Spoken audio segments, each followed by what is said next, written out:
ทีตอบตั้งแต่นี้ไปศรัทธาก็จะได้ฟังจนเต็มอิ่มแล้วก็สามารถแสดงความคิดเห็นตัวเก่าหรือว่าความสงสัยที่จะมาถามจากทางรายการก็เรียนเชิญเจริญพรก็ยินดีทางรายการก็ยินดีที่จะตอบปัญหาธรรมะหรือว่าตอบปัญหาต่างๆปัญหาเกี่ยวกับชีวิตที่เกิดขึ้นกับศรัทธาญาติโยมก็ได้เพื่อทางวัดที่จะได้ให้คำตอบที่ถูกใจดลบันดาลใจอย่างรายการธรรมะเนี่ยสร้างแรงดำเนินชีวิตอย่างมีความสุขความเจริญก็อย่างก็กลิ้งกลางมาได้นะที่มีความสงสัยอย่าให้ความสงสัยลอยนวลนะวันนี้ก็จะได้เกี่ยวกับเรื่องวันสำคัญของคนไทยเฮาวันหนึ่งก็คือวันครูวันครูซึ่งวันครูนี้ตรงกับวันที่16ที่ผ่านมาวันจันทร์เนาะวันจันทร์ที่ผ่านมาเนี่ยตรงกับวันพุธนะถือว่าเป็นวันครูนะวันครูก็เลยนำเรื่องครูมากับศรัทธาญาติโยมฟังกันนะเพราะว่าจะเป็นประโยชน์ครูตัวตะวันนี้ได้ดูข่าวเกี่ยวกับครู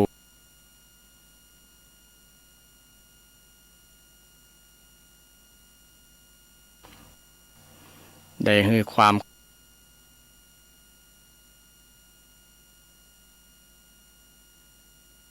ที่จะ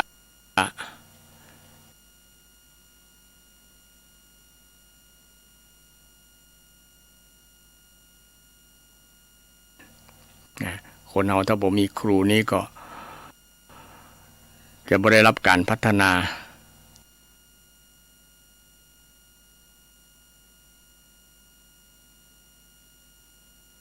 มีสิ่งดีๆต่างๆที่ได้ประสิทธิ์ประสาทให้กับลูกศิษย์ลูกหาจนได้เป็นบุคคลที่ประสบผลสำเร็จก็มาจากคุณครูคุณครูก็มีหลายประเภทหลายอย่างในวันนี้ก็จะนำครูมาหรือศรัทธาญาติโยมได้ฟังกันท่านผู้ฟังได้รับฟังกันมีครูกี่ประเภทกี่อย่างมีทั้งหมดที่ได้รวบรวมมาก็มีครูอยู่5ประเภท5อย่างครูอย่างแรกก็คือครูประจำบ้านเหมือนยาสามัญประจำบ้านครูประจำบ้านก็คือได้แก่พ่อแม่ของเราท่านทั้งหลายนี่แหละเป็นครูคนแรกเลยแหละเป็นครูคนแรกที่เป็นครูที่ได้อบรมสั่งสอนลูกหลานโดยที่บ่คิดค่าหน่วยกิจบ่ได้คิดค่าหน่วยกิจบ่มีเงินเดือนเสียต่างหากได้เสี่ยงต่างหากแต่เพียงเพื่อสอนให้ลูกเป็นคนดีมีความสุขมีความเจริญพ่อแม่ก็มีความภาคภูมิใจเลยนี่เป็นครูประเภทแรกคือครูประจำบ้านครูประจำโรงเรียนข้อที่2อันที่2ครูประจำโรงเรียนส่วนนักจะเน้นเรื่องครูประจำโรงเรียนที่จัดกิจกรรมวันครูที่ผ่านมาเนี่ยโดยเฉพาะครูประจำโรงเรียนอาจารย์ที่ครูอาจารย์ประจำโรงเรียนประจำมหาลัยประจำ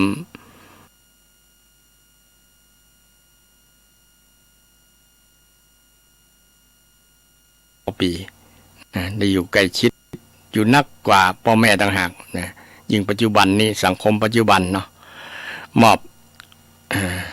เวลานี้ก็คือกับตังครูอาจารย์ที่อยู่โรงเรียนฉะนั้นครูอาจารย์ที่อยู่โรงเรียนจึงเป็นบุคคลสำคัญบุคคลสำคัญขอรับ สายโทรศัพท์ก่อนนะเจริญพรศรัทธาเจริญพรอยากจะถามว่าคำว่ายานะเนาะมันพอดีโยมสวดมนต์อยู่บทหนึ่งนี้มันมีคำว่ายานะนี่มันมีตั้ง30 กว่าคำเนี่ยคือคำเนี่ยต่อคือคำยานะนี้อยากจะรู้ความหมายว่าว่ามันแปลว่ายาอย่างยายอหญิงยายอยักษ์ยายอยักษ์หรือยายอหญิงยอหญิงดอกถ้ายายอหญิงก็คือยานความรู้ความรู้ยอมจะฟังอะไรเคยจูเนอะท่านคือถ้าท่านบอกอย่างไรคือท่านอธิบายไปก่อนก็ได้แล้วก็ตอบก็ได้ตอนได้ว่ายานนะนั่นแปลว่าอะไรเปล่ายานะแปลว่าเจริญพรโยมได้เจริญพรสาธุ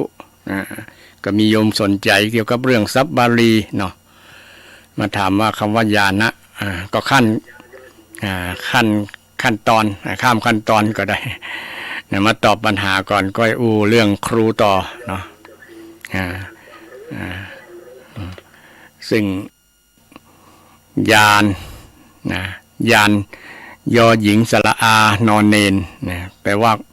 รู้รู้มาจากยาธาตุในความรู้ยานมันเป็นความรู้พิเศษที่เกิดจากประสบการณ์การฝึกจิตใจการฝึกจากการปฏิบัติธรรมจากการปฏิบัติธรรมฝึกฝนจิตใจแล้วเกิดความรู้ขึ้นเกิดความรู้ห้องว่าญาณญาณนั้นญาณนี้ญาณ16ญาณเก้าญาณนั้นญาณนี้แต่ว่าเป็นแปลว่าความรู้เท่ายานยอยักษ์แปลว่ายานพาหนะคือสิ่งที่จะนำขนสิ่งของต่างๆไปสู่จากที่หนึ่งไปสู่ที่หนึ่งยานนั้นชื่อว่ายานยอยักษ์เนาะแต่ยานยอหญิงนี้แปลว่ารู้เนาะรู้อันนี้ตอบปัญหากับโยมที่สนใจก็เป็นการดีและศรัทธาญาติโยมคนที่จะได้ญาณอย่างหลวงพ่อคูณว่าท่านได้ญาณอะไรหลวงพ่อคูณก็ตอบว่าโอ้ยเราบอกมีญาณมีแต่ญาณตรงเตงมีแต่ญาณตรงเตงไม่ได้ญาณคือญาณนี้เป็นความรู้พิเศษที่พระสงฆ์องค์เจ้าที่คัดเกลากิเลสแล้วฝึกฝนจิตใจตัวเก่าแล้วจะเกิดญาณเกิดญาณอย่างหนึ่งเกิดความรู้อย่างหนึ่งความรู้ที่บ่ต้องได้ไปอยู่ในโรงเรียนความรู้เกิดจากการฝึกฝนได้จากประสบการณ์จริงประสบการณ์จริงที่เกิดจากการปฏิบัติธรรมประพฤติธรรมแล้วเกิดญาณนี้ความรู้นี้ขึ้นอาสวัคยญาณศรัทธาคงเคยได้ยินการทำให้อาสวะให้สิ้นรู้จักที่จะทำอาสวะให้สิ้นคือรู้จักจะทำกิเลสให้มันเสี่ยงมันหมดไปเป็นความรู้ที่ห้องวิญญาณความรู้อย่างอื่นมันบางอย่างมันแทนที่จะกิเลสเสี่ยงกับเพิ่มกิเลสเนี่ยความรู้โดยเฉพาะความรู้ทางโลกเนาะที่ความรู้ทางโลกอยากจะได้อยากจะเอาอยากจะมีนักเนี่ยเลยเป็นความรู้ที่จะเพิ่มเติมกิเลสไม่ใช่ความรู้ที่กำกับจัดกิเลสมันเลยไม่ใช่ญาณอันนี้ไม่ใช่ความรู้อันนี้ความรู้ที่ว่าญาณระดับญาณก็คือรู้ที่รู้วิธีที่จะทำจะได้ให้กิเลสหมดรู้ใจคนเจโตปริยญาณเนี่ยเนาะรู้รอบรู้จิตใจคนเดาใจคนได้เนี่ยก็เป็นความรู้พิเศษดักใจคนนั้นคิดอย่างยังคนนั้นมีเจตนาจะได้นี่ก็เป็นความรู้พิเศษที่ว่าญาณเช่นเดียวกันหูว่าภัยสัตว์ทั้งสัตว์มนุษย์โลกหรือว่าสัตว์บนโลกนี่จะจุติเคลื่อนหรือว่าตายไปแล้วจะไปเกิดที่ไหนเนี่ยก็เป็นความรู้เรียกว่าระดับฌานความรู้ระดับนี้เป็นความรู้ของพระอริยบุคคลมีพระพุทธเจ้าเป็นต้นเนาะพระองค์ทรงมีความรู้ระดับญาณก็มีคำหนึ่งใกล้ๆกันฌานฌานแปลว่าเพ่งคือสมาธิเนาะสมาธินี่เรื่องเกี่ยวกับคำถามก็ ก็ตอบเพื่อศรัทธาญาติโยมเป็นยังไงพ่องก็เสริมมาให้มันก็ได้นะไปที่มีความรู้เกี่ยวกับเรื่องญาณเรื่องฌาน นี่นะครูบาอาจารย์จะฟังอยู่นะพระสงฆ์องค์เจ้าก็จะเพิ่มเติมจากที่ผมได้อธิบายให้กับศรัทธาโยมที่ได้ถามมาตะกี้เนาะญาติโยมอยากจะถามอย่างก็ได้หมดเลยได้หมดเลยปัญหาอย่างได้หมดนะถ้าตอบได้ก็ตอบไปตามที่มีความสามารถความรู้ที่ตัวเก่ามีอยู่นะที่ได้ศึกษาในพระไตรปิฎกนำมาอธิบายแล้วก็จากประสบการณ์ที่ตัวเก่าได้นะก็ผสมผสานในการต่อไปนะตะกี้ติดค้างกำลังอูเรื่องครูนะเพราะว่าวันครูที่ผ่านมาก็เป็นวันสำคัญของชาวไทยเฮานะหรือว่าชาวโลกก็ว่าได้เนาะเพราะว่าทั่วโลกก็ต้องมีครูมีอาจารย์เป็นครูที่ประสิทธิ์ประสาทให้ความรู้นะปั้นลูกศิษย์ให้เป็นดาวให้เป็นหยังก็ได้เป็นนายกรัฐมนตรีเป็นอธิบดี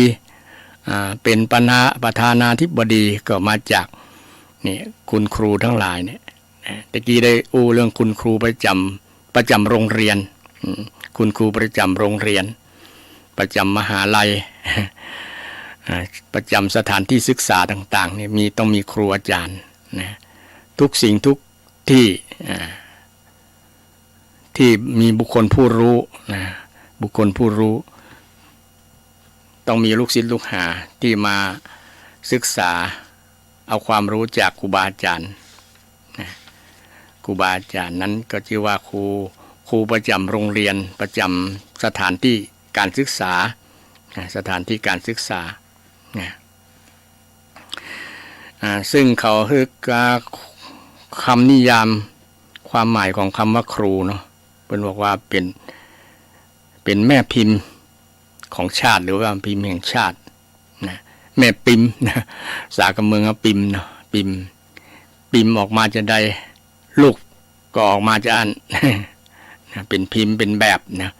เป็นแม่แบบเป็นแม่แบบแม่พิมพ์นะแม่พิมพ์จะได้ลูกก็เป็นจะอันนะเปิ้นเลยชื่อว่าครูนี้เป็นแม่พิมพ์แห่งชาติแม่พิมพ์แห่งโลกแล้วแหละเนาะ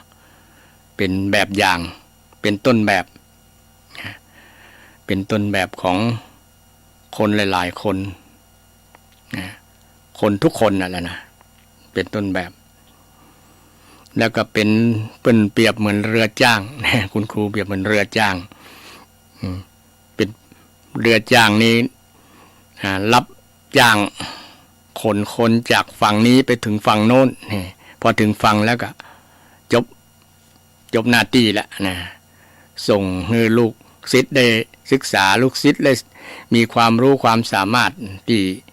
ครูอาจารย์ท่านนั้นได้อบรมสั่งสอนท่านก็หมดหน้าที่เปรียบเหมือนเรือจ้างจากได้รับค่าจ้างจากภาครัฐนะเป็นครูเป็นข้าราชการเนาะเป็นข้าราชการคุณครูจึงว่าเป็นเรือจ้างเปรียบเหมือนเรือจ้างเป็นผู้นำทางชีวิตนะคุณครูคือผู้นำทางชีวิตนะเป็นผู้นำนะเป็นแบบอย่างเป็นต้นแบบนะคุณครูเป็นจะใดหรือว่าลูกศิษย์เป็นจะใดคุณครูก็ชี้มันบ่งชี้ถึงครูเป็นจะอันนะครูดีลูกศิษย์ก็ดีครูเก่งลูกศิษย์ก็เก่งครูมีความสุขดำเนินชีวิตแบบมีความสุขความเจริญลูกศิษย์ก็มีความสุขความเจริญตัวนะเพราะว่าเป็นบุคคลเป็นผู้นำทางชีวิตนะในการดำเนินชีวิตเนี่ยนะเป็นแบบอย่างเป็นไอดอลนะของลูกศิษย์ลูกหาคุณครูเปรียบเหมือนเปลวเทียนเปลวเทียนส่องสว่างให้ลูกศิษย์ลูกหาได้เตียวได้เดินทางเปลวเทียนที่เป็นแสงสว่างชี้นำทางให้ลูกศิษย์ว่านี่เนื้อทางเตียวทางที่ถูกต้องที่จะดำเนินชีวิตถูกต้องคุณครูจึงเปรียบเหมือนเปลวเทียน คอยส่องแสงให้ลูกศิษย์ลูกหาคุณครูคือผู้สร้างโลกนี่เป็นเปรียบกับครูสร้างโลกนะโลกมนุษย์โลกใบเนี่ยนะจะเจริญจะดีบ่ดีเนี่ยเป็นฝากไว้ที่คุณครูทั้งหลายนะคุณครูทั้งหลายคุณครูทั้งหลายนี่หมายถึงว่าทั้งครูในโรงเรียนครูประจำบ้านเดี๋ยวนี้กำลังครูประจำโรงเรียนให้ท่านผู้ฟังทั้งหลายรับฟังกันเนาะแล้วก็คือผู้ยกระดับวิญญาณของมนุษย์ยกระดับวิญญาณก็คือจิตใจนั่นแหละนะยกจิตใจยกจิตยกใจขึ้นบางคนลูกศิษย์ลูกหาจิตยังต่ำอยู่เนาะยังเป็นคนชั้นต่ำยังคิดอย่างต่ำๆอยู่นะแต่เมื่อได้ฝึกฝนเมื่อได้ฟังเมื่อได้รับการอบรมจากครูแล้วนะจิตวิญญาณจะสูงขึ้นหรือว่าพฤติกรรมการกระทำต่างๆเนี่ยสูงขึ้นเพราะได้รับการอบรมทางด้านจิตใจทางด้านจิตวิญญาณเนี่ยนะถือว่าครูนี่เป็นผู้ยกระดับจิตวิญญาณของมนุษย์ให้สูงขึ้นนี่ครูประเภทที่สองคือครูประจำโรงเรียนนะครูประเภทที่สามครูประจำวัดหรือประจำชาติก็ได้นะประจำชาติ ประจำวัดก็ได้แก่พระสงฆ์องค์เจ้าเนี่ยก็ถือว่าเป็นครูนะเป็นครูผู้ที่ได้ศึกษาได้ร่ำเรียนคำสอนของพระพุทธเจ้าหรือว่าพุทธพจน์คำสอนของพระพุทธเจ้าในพระไตรปิฎกเมื่อเข้าใจแล้วก็มาบอกต่อบอกกล่าวจี้บอกกล่าวเข้าใจในคำสอนของพระเจ้าพระสงฆ์ก็ถือว่าเป็นบุคคลที่ว่าห้องว่าครูนะเป็นผู้ยกระดับจิตวิญญาณของบริษัทหลายๆบริษัทตัวหรือว่าคนหลายๆคนที่ได้ฟังพระธรรมคำสอนพระสงฆ์องค์เจ้าที่เป็นครูบาอาจารย์ก็มีนักมีหลายแม้แต่พระสงฆ์ที่บ่ได้ใจคำอู้คำจาก็ถือว่าเป็นครูเป็นครูจะได้เป็นครูที่สอนแบบบ่ต้องใช้วาจาเช่นการสอนแบบการดำเนินชีวิตเนี่ยอย่างพระสงฆ์เนี่ยอยู่แบบเรียบง่ายนะอยู่แบบเรียบง่ายนะใจอาศัยปัจจัยสี่นะคือที่อยู่เครื่องนุ่มห่มยารักษาโรคอาหารยารักษาโรคสี่อย่างเนี่ยก็บ่ต้องเรื่องมากเรื่องยากเหมือนกับชีวิตของฆราวาสเช่นเสื้อผ้าเนี่ยก็ว่าต้องหลายชุดเหมือนกับฆราวาสเนี่ยก็เป็นครูเป็นต้นแบบเป็นแบบอย่างให้กับทางฆราวาสญาติโยมฆราวาสญาติโยมนี่ก็จะมีเครื่องนุ่งห่มหลายชุดนะบางคนเต็มตู้นะตู้เดียวยังบ่พอกัน2ตู้นะซึ่งมันเกินความจำเป็น การดำเนินชีวิตของพระสงฆ์ก็แค่ใจเครื่องนุ่งห่มนี่ก็เป็นแบบอย่างต้นแบบเป็นครูของศรัทธาญาติโยมได้นะชุดอันเนี้ยชุดเดียวเนี่ยนะชุดเดียวนะชุดขึ้นบ้านใหม่นะชุดงานศพนะชุดงานแต่งงานชุดอย่างต่างๆจะไปทุดงไปในป่านะเข้าในกาดไปกุมบาตรใส่ชุดเดียวนี่แหละนะบ่ต้องเปลี่ยนชุด นี่เป็นต้นแบบของการใช้ปัจจัย1 ใน 4นะคือเครื่องนุ่งห่มเป็นแบบอย่างเรื่องอาหารก็เช่นเดียวกันอาหารญาติโยมใส่อาหารเนี้ยก็ฉันตามนั้นนะบ่เรื่องมากบ่เรื่องยากนะศรัทธาบางคนได้ยินนะเรื่องงานตุเจ้าบางตนนะเพื่อน เล่าขวัญตุเจ้าเนาะนะฉันยากตัวนะฉันจะฉันนั้นฉันอันนี้ตามหลักจริงๆตามวินัยเนี่ยไปบอกศรัทธาญาติโยมเพิ่งแปลงนั้นแปลงนี้บ่ได้นะศรัทธา หลักของพระวินัยนะแล้วแต่ญาติโยมจะแป่งฮือนะจะใส่บาตรฮือนะแล้วก็ฉันนะฉันตามที่มีที่ได้ที่ญาติโยมใส่บาตรฮือนะจะเย็นจะร้อนก็เลือกบ่ได้นี่ก็เป็นการตัดปัญหาเรื่องการดำเนินชีวิตเนี่ยการเรื่องอยู่เรื่องกินเนาะหลายอย่างที่เป็นต้นแบบเป็นครูเป็นครูสอนนะเป็นต้นแบบที่ดีให้กับสังคมชาวพุทธนะถ้าเราศึกษาดีๆดูดีๆแล้วนะแต่เดี๋ยวนี้ก็มีตุเจ้าอาจจะบางตนก็มีบริขารเกิน8ตุเจ้าเนาะส่วนนักแหละจะมีบริขารเกิน8เพราะว่าได้จากศรัทธาญาติโยมที่ใจบุญใจกุศลนั่นแหละนะเช่นถวายอันนั้นถวายอันนี้มานะซึ่งก็เป็นว่าอดิเรกลาภที่ญาติโยมฮื้อมาด้วยความศรัทธาเลื่อมใสนะแต่ตุเจ้านั้นรักวินัยจริงๆก็เป็นรักวิธีดำเนินชีวิตแบบเรียบง่ายเป็นต้นแบบเป็นครูนะเป็นครูสอนนะครูสอนทั้งตุเจ้าตนที่บวชตัวนะว่าเนี่ยถ้าจะอยู่แบบเรียบง่ายของตุเจ้าเนี่ยต้องปฏิบัติแบบนี้ตามพระธรรมวินัยเนี่ยก็สอนจิตสอนใจอย่างอาตมาไปกุมบาตรนะถึงวันก็สอนก็สอนให้รู้ว่านะชีวิตเฮานี่ขึ้นอยู่กับศรัทธาญาติโยมนะชีวิตเฮานี่ขึ้นอยู่กับศรัทธาญาติโยมเพราะพระสงฆ์บ่ได้ไปทำไร่ทำนาไปปลูกข้าวบ่ได้มีอาชีพอย่างที่จะต้องเลี้ยงดูตัวเก่าแต่เปิ่งปลาใส่ศรัทธาญาติโยมนี่แต่ก็ต้องเป็นคนเลี้ยงง่ายนะต้องเป็นคนเลี้ยงง่ายเปิ้นเอาอย่างมาให้ฉันกับฉันแต่เดี๋ยวนี้ก็ต้องระมัดระวังเกี่ยวกับเรื่องการคบฉันเนาะบางครั้งไปตัวใจศรัทธาญาติโยมเกินไป อาจจะเป็นแสลงต่อโรคตัวเก่านะเช่นอาหารบางอย่างมันส่งเสริมน้ำตาลสูงก็ส่งเสริมโรคอย่างบางอย่างมันไปแสลงโรคบางอย่างนี่ก็ต้องเลือกฉันเช่นเดียวกันจะฉันตามใจศรัทธาว่าฉันนักๆไงบางครั้งตุเจ้าก็เกรงใจเนาะก็ฉันจน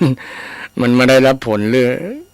ในเรื่องโรคภัยไข้เจ็บเนี่ยเกิดกับตุเจ้าเดี๋ยวนี้ตุเจ้านักหลายเนี่ยนะเป็นต้องอาศัยยา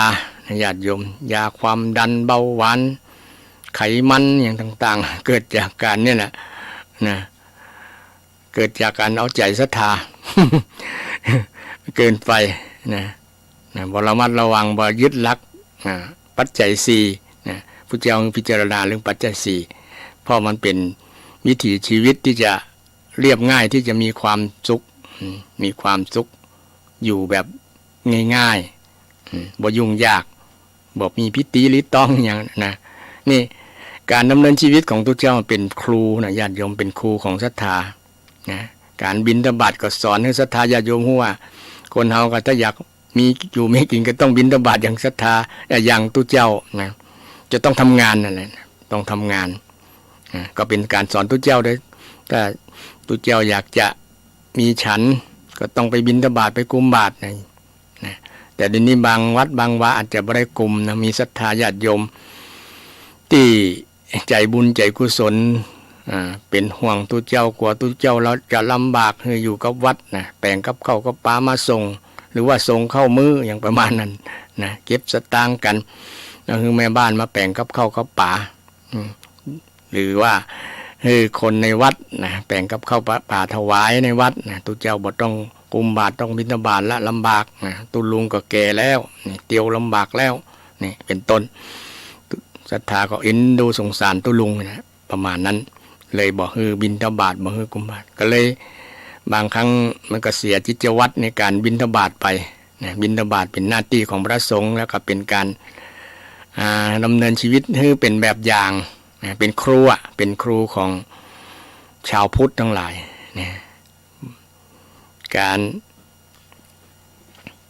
ดำเนินชีวิตต้องอาศัยปัจจัย4เนี่ยแค่ปัจจัย4ก็อยู่ได้แล้วบ่ต้องปัจจัยหลายอย่างเดี๋ยวนี้มีปัจจัยเป็น100ปัจจัยนะเป็น100ปัจจัยเลยถึงจะอยู่ได้นะอันนี้ก็ตามเหตุตามยุคตามสมัยนะตามสมัยนะตามสมัย ซึ่งก็เป็นไปตามสมัยบางครั้งก็มันก็จำเป็นเนาะจำเป็นตามจำเป็นที่ต้องได้ใจตัวสมัยไปยุคสมัยบางครั้งวินัยก็ตัวสมัยบ่ตันแต่ธรรมะนี่อยู่กับกาลสมัยแต่ว่าธรรมะแต่วินัยบางอย่างเนี่ยมันบ่ตัวสมัยนะบ่ตัวสมัยอันนี้เกี่ยวกับเรื่องพระสงฆ์องค์เจ้าที่เป็นครูในวัดเนี่ยคือศรัทธาญาติโยมครูประจำวัดนะครูอย่างที่3ในศรัทธาญาติโยมแต่หน้าที่ของพระสงฆ์ก็เป็นครูอยู่แล้วนะเปิ้นบริเปิ้นละพระพุทธเจ้าเนี่ยแหละนะพระพุทธเจ้าเนี่ยเปิ้นได้สอนพระสงฆ์ว่าหนึ่งนะพระสงฆ์เนี่ยสอนศรัทธาญาติโยมนะบอกให้ทำความชั่วเน้อนี่เป็นหน้าที่ของพระสงฆ์นะหันศรัทธาญาติโยมทำความบดีบ่งามก็ไปเตือนนะไปเตือนไปบอกไปกล่าวไปเทศสอนนี่เป็นหน้าที่ของพระสงฆ์เป็นครูนั่นแหละเป็นครูผู้บอกผู้ยกระดับจิตวิญญาณเนี่ยอย่างนี้พระสงฆ์ก็อยู่ในกลุ่มของครูกลุ่มของครูประเภทที่3ครูต่อมาก็เป็นครูประจำชาติอย่างที่ว่านะก็คือพระมหากษัตริย์สมัยก่อนพระมหากษัตริย์ในหลวงร.9เนี่ยเนาะเป็นสอนประสบนิกรชาวไทยเนี่ยถือว่าเป็นครูประจำชาติไทยเลยนะทำคือประพฤติทรงประพฤติเป็นแบบอย่างนะมีพระองค์เป็นแบบอย่างในการดำเนินชีวิตนะเรื่องขยันเรื่องความมันเรื่องความอดทนเรื่องความประหยัดนะเป็นการปฏิบัติให้ดูนะสอนแบบปฏิบัติให้ดูทำให้ดูอยู่ให้เห็นนะพระองค์ทรงทำให้เห็นเป็นเช่นนั้นนะซึ่งก็เป็นครูที่ดีเป็นแม่พิมพ์เป็นพ่อพิมพ์ที่ดีของพระสงฆ์นิกรชาวไทยนะอย่างในหลวงองค์ปัจจุบันร.10นี่ก็พระองค์ก็เป็นต้นแบบอย่างคือสอนเกี่ยวกับเรื่องความสะอาดนะความมีระเบียบวินัยนะเช่นมีอาสาสมัครที่จะทำเพื่อส่วนรวมนะ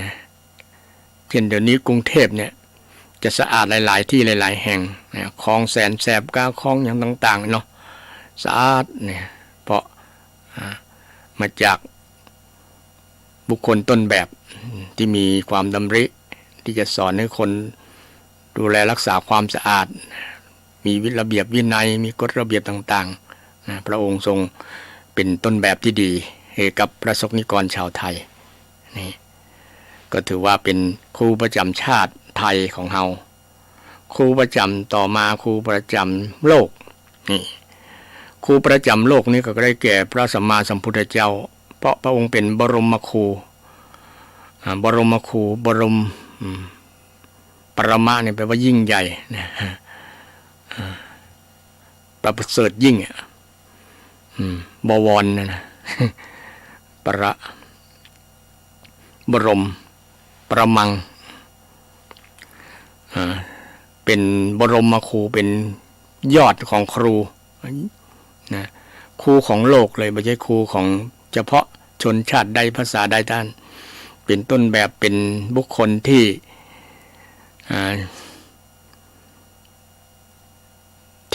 ทำให้คนทั้งหลายได้พ้นจากความทุกข์ได้นะสอนให้คนได้พ้นจากความทุกข์นะไม่ว่าจะเป็นคนชั้นใดก็ตามนะสอนให้คนได้พ้นจากความทุกข์นะความทุกข์ที่มีอยู่ในชีวิตนั้นนะคือพ้นจากความทุกข์แล้วพระองค์ก็ทำให้เป็นแบบอย่างหลายๆอย่างอย่างพระองค์เคยเป็นพระมหากษัตริย์มาก็มาอยู่กับดินกับกินกลางป่ากลางดอยอยู่นอนกับดินกินกับทรายที่ว่าเขาว่านะคืออยู่ว่า พระองค์ทำได้อยู่ได้แล้วก็มีความสุขโดยนะคนที่เคยหันพระองค์เป็นพระมหากษัตริย์ยังมีมุมมองว่าพระองค์มีความสุขได้จะใดนะเป็นกษัตริย์มีความสุขอยู่แล้วอย่างมาอยู่ป่าอยู่เขามาหื้อยุงคบ ยุงกัดนะมาทุกข์ทรมานบ่ได้เนี่ยนะพระองค์ก็ทรงเปรียบเทียบระหว่างพระองค์กับพระเจ้าพิมพิสารนะว่าไผ่ระหว่างพระเจ้าพิมพิสารกับพระองค์เนี่ยไผ่มีความสุขกว่ากัน นะเมื่อได้คำตอบแล้วก็โอ้พระองค์เนี่ยมีความสุขพระมหากษัตริย์เนี่ยถึงจะมีพร้อมมีทุกอย่างแต่ก็มีความสุขนะเพราะว่าต้องวิตกกังวลเรื่องราชสมบัตินะหวาดระแวงว่าไผ่จะมาชิงราชสมบัติไผ่จะมาตีเมืองนะยึดเมืองนะแล้วก็ไหนจะเรื่องพระสกนิกรชาวไทยพระสกนิกรที่พระองค์ทรงปกครองนะเป็นจะได้จะยากดีมีจนจะได้ก็ต้องตระหนักต้องวิตกกังวลแล้วว่ารับรองว่ามีเรื่องหลายที่จะนอนบ่หลับแต่พระองค์ปราศจากสิ่งเหล่านั้นที่มาอยู่ในจิตใจบ่มีภาระบ่มีบ่มีหัวโขนที่จะมาสวมว่าเป็นกษัตริย์มหากษัตริย์ชั้นฟ้าชั้นสูงพระองค์เปรียบหือหันชัดเจนในที่สุดเมื่อฟังเหตุเมืองผลแล้วก็พระองค์ปฏิบัติคือหันจริงและได้มีความสุขจริงจากที่เป็นพระมหากษัตริย์มาอยู่กับธรรมชาติอยู่กับป่าอยู่กับดอยอยู่กับดิน อยู่กับทรายเนี่ยบ่มีบ้านมีเรือนแต่พระองค์ก็อยู่ได้พระองค์ก็อยู่ได้นี่ก็เป็นการปฏิบัติคือหันว่าคนเราบ่ต้องมีอย่างละนะแค่มีกายกับใจนี่ก็พอละนะมีขันธ์ห้าเนี่ยก็อยู่ได้แล้วพัฒนาตัวเก่าก็มีความสุขได้แล้วนะพระองค์ปฏิบัติคือหันแต่คนเดี๋ยวนี้ว่าอันนั้นก็บ่มีอันนี้ก็บ่มีนะบ่มีอย่างซากอย่างนะเป็นทุกข์เป็นอย่างแล้วก็ทำใจลำบากนะเพราะว่าด้วยความคิดที่ว่าจะมีความสุขกับสิ่งที่มีแต่พระองค์พยายามชี้เห็นว่ามีสุขกับสิ่งที่ไม่มีได้นะแต่สิ่งที่มีเราจะทำให้มีทุกข์เช่นมีลูกมีเมียมีทรัพย์สินเงินทองมียศถาบรรดาศักดิ์มีอย่างต่างๆหลายๆอย่างมาอยู่ในชีวิตเนี่ยมันจะเป็นทุกข์นะเพราะว่าจิตมันจะอยู่สารวนอยู่กับเรื่องหมู่นั้นนะเรื่องกับโลกธรรม8ประการแต่พระองค์ได้ปฏิบัติให้เป็นแบบอย่างกับพุทธบริษัททั้ง4ภิกษุภิกษุณีบาสุกบาสิกาเนี่ยถือว่าเป็นครูประจำโลกนะครูประจำโลกคำสอนที่พระองค์ที่ยืนยันว่าพระองค์เป็นครูประจำโลกนะสอนคนทั้งโลกบ่ได้มีอคติว่าจะสอนเฉพาะคนที่นับถือแต่คนบ่นับถือจะบ่สอนนะพระองค์สอนทั้งหมดโดยเฉพาะเรื่องเมตตาศรัทธาญาติโยมนะเมตตาเรื่องพรหมวิหาร4เนี่ยเมตตากรุณามุทิตาอุเบกขาเนี่ยพระองค์ทรงให้คนทั้งหลายเนี่ยเจริญพรหมวิหารคือพัฒนาจิตใจพัฒนาจิตใจให้มีเมตตาให้มีกรุณาให้มีมุทิตาให้มีอุเบกขานี่เป็นธรรมะที่บ่ได้เฉพาะแค่ชาวพุทธนะแผ่เมื่อมีสิ่งที่ดีๆคือเมตตาก็ดีกรุณาก็ดีมุทิตาก็ดีอุเบกขาก็ดีมีอยู่ในจิตใจแล้วกับเผื่อแผ่ให้คนอื่นตัวเผื่อแผ่เมตตาแผ่กรุณาแผ่มุทิตาแผ่อุเบกขาให้กับคนทั่วโลกได้นะโดยบทจำกัดเจาะจงเป็นภัยนะแม้แต่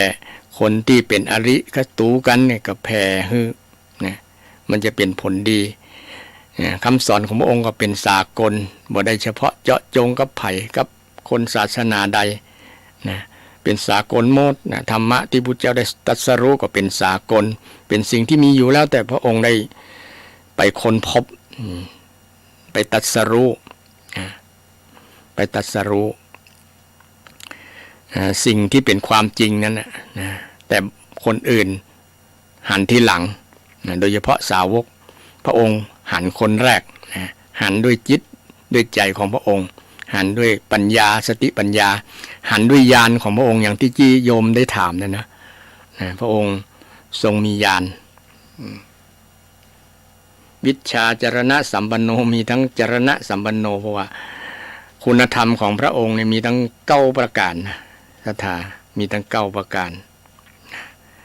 9ประการมีอย่างพ้องนะอรหังเป็นพระอรหันต์เป็นผู้ควรอรหันต์เนาะสัมมาสัมพุทโธที่เอาท่องอิติปิโสเนี่ยศรัทธาพุทธเจ้ามีคุณงามความดีนะเป็นครูนะเป็นครูที่ห้องเป็นครูสัทธาเทวมนุษย์สานังเนี่ยก็เป็นคุณสมบัติของที่ห้องเป็นบรมครูของโลกนะสัทธาเทวมนุษย์สานังสัทธาเทวมนุษย์สานัง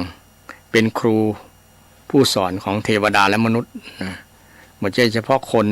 เทวดาก็เป็นนะมาเป็นลูกศิษย์ของพระองค์มาถามธรรมะถามมงคลชีวิตนี่สมัยที่พระองค์ตรัสรู้ใหม่ๆนะมีเทวดามาถามอันอย่างคือมงคลนี่คือมาสนทนาธรรมมาถามข้อสงสัยนะมงคลคืออย่างเป็นต้นเนาะในคำสอนในหลักทางพุทธศาสนาก็เกี่ยวข้องกับเทวดานะเทวดามีนักเป็นหลายเพราะนั้นไม่ใช่เฉพาะมนุษย์อันแม้แต่เทวดานะเทวดาก็มาสนทนาธรรมมาฟังธรรมนะมาฟังธรรมคำสอนของพระพุทธเจ้าถือว่าพระองค์เป็นครูสอนของทั้งเทวดาและมนุษย์ทั้งเทวดาและมนุษย์นี่ก็เป็นคุณสมบัติของพระพุทธเจ้านะวิชชาจรณะสัมปันโนถึงพร้อมด้วยวิชชาและจรณะเนี่ยวิชชาก็แปลว่าทรงมีความรู้ความสามารถจรณะความสามารถความประพฤตินะภาษาชาวบ้านของเขาประพฤตินะประพฤติปฏิบัตินะจรณะของพระองค์มีศีลสังวรอินทรีย์สังวรหิริโอตตัปปะหมู่เนี่ยพหุสัจจะแล้วก็มีฌานอย่างที่ญาณอย่างที่โยมว่านะปุเพนิวาสานุสติญาณมีญาณหรือว่าวิชาก็ได้นะตัวนี้นะมีความหมายวิชาหรือว่าญาณมีความรู้วิเศษนะความรู้วิเศษชื่อว่าวิชาว่าความรู้วิเศษพิเศษนะความรู้วิเศษ3ประการหรือว่าญาณ3อย่างเนี่ยญาณ3อย่างญาณความรู้นะรู้พิเศษนะความรู้พิเศษนะรู้ปุเพนิวาสานุสติญาณญาณที่กำหนดรู้ระลึกรู้ในชาติก่อนนะในอดีตชาตินั่นในอดีตชาติปุเพว่าในการก่อนนะวาสนาที่อยู่ในการก่อนที่เกิดในชาติกำเนิดแต่ก่อนนั้นเกิดเป็นยังนะพระองค์ทรงระลึกชาติได้หลายชาติเลยหลายชาติบ่เหมือนกับคนเฮาปัจจุบันนี้แค่ระลึกแค่เดือนที่แล้วเนี่ย มีเหตุการณ์อย่างที่ผ่านมาก็ยังจำบ่ได้ตะวันนี้บางครั้งก็ยังจำบ่ได้หรอกว่าเฮาไปแยะอย่างพ้องกินข้าวกับอย่าง บางคนก็ยังจำแค่แต่เจ้านี่เอาไปกินข้าวกี่คำนับก็จำบ่ได้แล้วนะกินข้าวกับอย่างกับบางครั้งก็จำกินข้าวกับน้ำพริกหรือว่าอย่างฮะ ยังจำบ่ได้นะจะป่วยกล่าวไปยายถึงนึกอดีตชาติที่แล้วแค่ตะวาเนี่ยเนาะเป็นอดีตหรือว่าแค่ แต่เจ้านี่ก็ยังลืมอยู่นะลืมอยู่เนี่ยลืมอยู่เนี่ยแต่คนที่ระลึกนึกชาติ ชาติที่แล้วได้ในสุดยอดนะเป็นญาณนะที่ญาติโยมถามตะกี้นะเป็นญาณนะจตุปาฏญาณนะระลึกนึกถึงการเกิดการเคลื่อนนะการเคลื่อนนะก็การดับเคลื่อนนะคือการตายนั่นแหละนะเคลื่อนอุปตะนี่นะแปลว่าเกิดนะเกิดนะทั้งเกิดและการดับการตายการเกิดของสัตว์ทั้งหลายนะสามารถที่จะรู้ได้ว่าภัยตายไปแล้วจะไปเกิดที่ไหนภพภูมิใดนะพระองค์ทรงรู้ได้เพราะว่าพระองค์มีวิชชาจรณะสัมปันโนซึ่งวิชชาจรณะสัมปันโนรายละเอียดอยู่ที่ว่ามีวิชชา3ตัวนะอาสวัคยญาณที่ได้ตอบในเบื้องต้นนะก็เป็นญาณที่เป็นคุณสมบัติหรือเป็นคุณงามความดีของพระองค์ที่สั่งสมไว้โดยเฉพาะญาณเนี่ยเป็นญาณสำคัญที่จะรู้เนี่ยจะได้ให้พ้นจากกิเลสนะถึงวันนี้เรามีกิเลสมาครอบงำจิตใจเนาะศรัทธาความโลภก็ดีความโกรธก็ดีความหลงก็ดีเนี่ยตัวใหญ่ๆตัวเป้งๆเนี่ยมันมาทำร้ายจิตใจเราเนี่ยจะได้ถึงจะชนะมันได้อะนะพระพุทธเจ้าก็มีวิธีบอกนะสอนให้ชนะได้โดยพระองค์มีญาณนั่นเนี่ยอาสวัคยญาณทำอาสวะให้สิ้นนะคือทำให้กิเลสมันหมดนะกิเลสมันหมดไปโลภโกรธหลง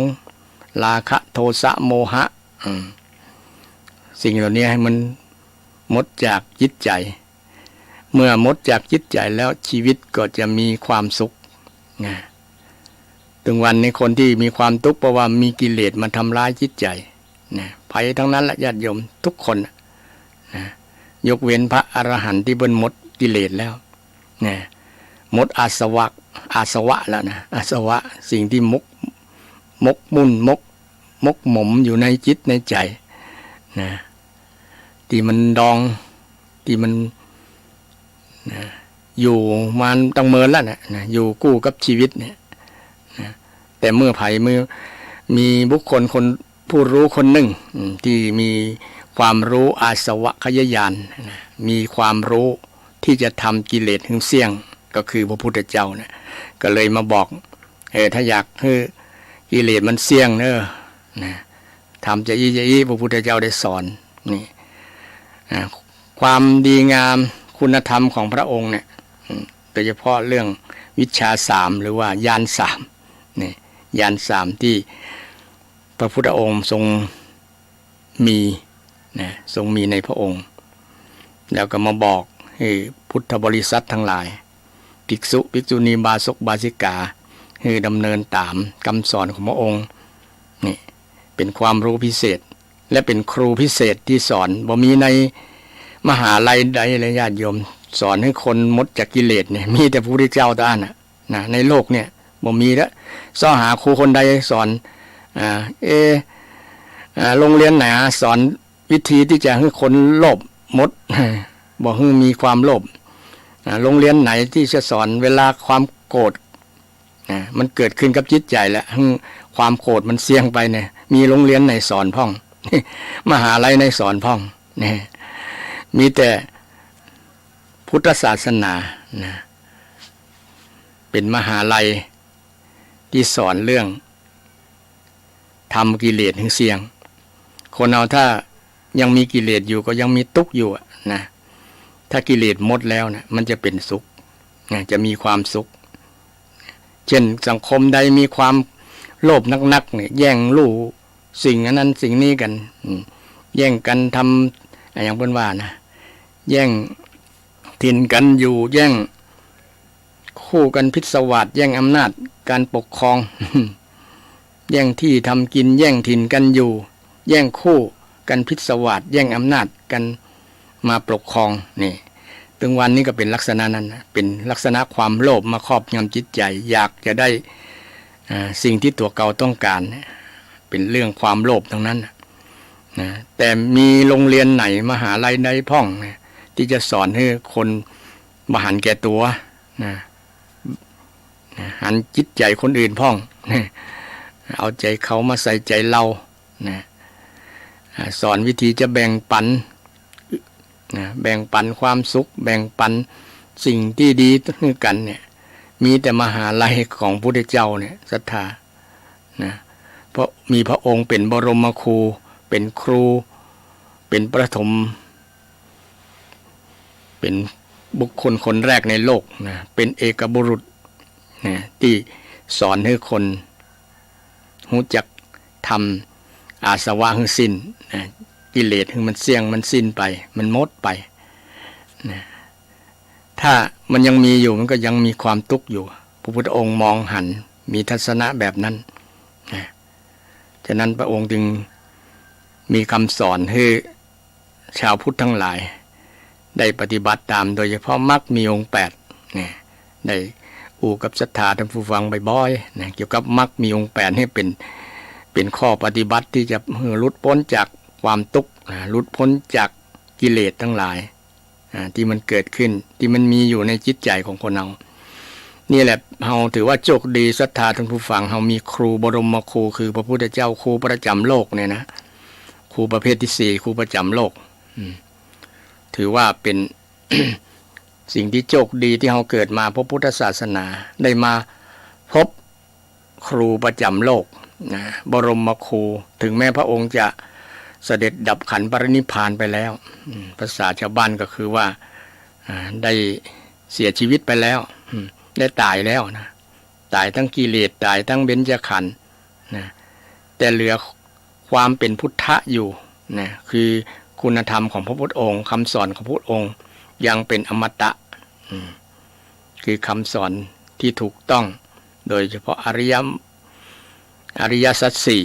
นะอริยสัจสี่หนึ่งในนั้นที่ข้อจะนำไปสู่การพ้นทุกข์ก็คือมรรคมีองค์8นะมรรคมีองค์8นี่ศรัทธาฟังไปแล้วก็มีความสงสัยก็เรียนเชิญเจริญพรได้เนอะจะถามยังก็ได้เนาะ053-114332ฟังอยู่ตั้งใดจากอำเภอไหนนะมารายงานทางรายการก็จะเจริญพรขอบคุณญาติโยมที่มารายงานให้รับทราบก็บอกว่าไผ่ฟังที่ไหนท่านใดฟังตั้งใดเนาะจากตั้งในเวียงตั้งในอำเภอดอยสะเก็ดอำเภอสันกำแพงอำเภอหางดงหรืออำเภอที่ไหนที่พอฟังได้นะก็รายงานหรือว่าอยู่ดูคนละจังหวัดก็ได้ยังซ้ำดีเนาะจากจังหวัดเชียงรายก็จากลำปางก็เนี่ยบางครั้งมันลิงก์ไปหากันเนาะมันเป็นเครือข่ายคล้ายๆอินเทอร์เน็ตถ้าเชื่อมไปถึงนั่นก็จะเป็นประโยชน์อย่างยิ่งในการที่เผยแผ่ธรรมคำสอนของพระพุทธเจ้านะวันนี้เรื่องครูศรัทธาท่านผู้ฟังทั้งหลายฟังมาครูมีประเภทนะมี5ประเภทตะกี้ได้ประเภทที่4คือครูประจำโลกนะคือพระพุทธเจ้าซึ่งเป็นบรมครูนะเป็นบรมครูเอาท่านทั้งหลายที่อยู่ในโลกเนี่ยนะทั้ง200กว่าประเทศเนี่ยนะถือว่ามีครูคือพระพุทธเจ้าวันนั้นได้ฟังแม้แต่คนนับถือศาสนาอิสลามเพิ่นก็ยังว่ายังเลื่อมใสศรัทธาในคำสอนของพระพุทธเจ้านะแต่เพิ่นบ่ได้มาเป็นพุทธศาสนิกชนแต่ว่าเพิ่นศรัทธาคำสอนอยู่ว่าคำสอนเป็นคำสอนที่ดีนี่เช่นเพิ่นก็ปฏิบัติได้อยู่เช่นศีล5ศีล8เพิ่นว่านะก็ถือว่าเพิ่นยังยอมรับนะเพิ่นเป็นคนละศาสนิกกับชาวพุทธแต่ว่าเพิ่นยอมรับคำสอนของพระพุทธเจ้าก็ถือว่าเป็นสิ่งที่ดีสิ่งที่ยืนยันว่าคำสอนของพระองค์นั้นถูกต้องดีงามสวากขาโตภควตาธัมโมนะที่เป็นลักษณะธรรมคุณลักษณะของธรรมคุณหรือว่าคุณของธรรมะคุณของธรรมะ ที่พระเจ้าได้ตรัสไว้สวากขาโตภควตาธัมโมคุณของพระเจ้าพุทธเจ้าเนี่ยอนุตตรโลปุริสธรรมสารถิเป็นผู้ฝึกเนี่ยผู้ฝึกก็มีหน้าที่เป็นครูนั่นแหละนะเป็นครูนะผู้ฝึกคนและเทวดานะสารถีเนี่ยเป็นสารถีผู้บังคับเนี่ยเช่นสารถีฝึกม้าฝึกคนอย่างยอดเยี่ยมอนุตตรโลแปลว่าเยี่ยมอย่างเยี่ยมเลยอย่างสุดยอดนะสุดยอดเลยเป็นครูที่สุดยอดนะเป็นถ้าเป็นว่าครูดีเด่นครูนั้นด้วยเนี่ยมันยังน้อยไปอันนี้ยิ่งกว่านะอนุตตรโลเนี่ยเป็นครูที่เป็นผู้คนที่ฝึกเป็นบุคคลที่ฝึกคนเนี่ยคนที่ฝึกสัตว์คือฉลาดคืออูได้คือทำอันนั้นทำอันนี้ได้เนี่ยก็ถือว่าเก่งนะแต่พระพุทธเจ้าเก่งกว่านั้นฝึกคนการฝึกคนนี่ยากนะญาติโยมยากกว่าฝึกสัตว์ฝึกหมาฝึกแมว เพราะว่าคนมันมีทิฏฐิมีความหันมีความเชื่ออย่างต่างๆมันอยู่ในฝั่งในจิตใจนะเนาะมันเอาออกยากนะแต่พระพุทธเจ้าเนี่ยง่ายนะฝึกไผ่แล้วง่ายนะเพราะว่าหูตันคนนั้น มันดักทางถูกนะคนนั้นจะมีนิสัยเป็นจะได้นะพระองค์หูใจก่อนแล้วนะก็เลยดักทางถูกนะมันโดนใจคนนั้นนะคนนั้นก็เลยฟังเข้าใจแล้วก็ได้บรรลุธรรมสูงขึ้นนะก็หลังจากที่เป็นคนเป็นโจรก็กลายมาเป็นคนดีเป็นภิกษุได้อย่างเช่นพระองคุลิมานเนี่ยก็เป็นโจรไม่ใช่โจร500แล้วนะโจรเกือบพันละฆ่าคนนะฆ่าคน999คนแล้วนะเปลี่ยนจิตนะเปลี่ยนความคิดหลังจากที่พระองค์ได้สอนนะเราหยุดแล้วแต่เธอยังไม่หยุดนะก็ได้ประโยควรรคทองที่เป็นคำสอนที่เฮาคุ้นหูเนาะพระองค์เตียวไปทางหน้าแต่เสมือนกับวิ่งหนีที่องคุลิมานไล่จะฆ่าองคุลิมานไล่บ่ทัน ไล่บ่ทันก็เลยบอกหยุดพระองค์ก็เลยทรงเปล่งวาจาที่มันดลใจมันสะกิดใจองคุลิมานว่าเราหยุดแล้วแต่เธอยังไม่หยุด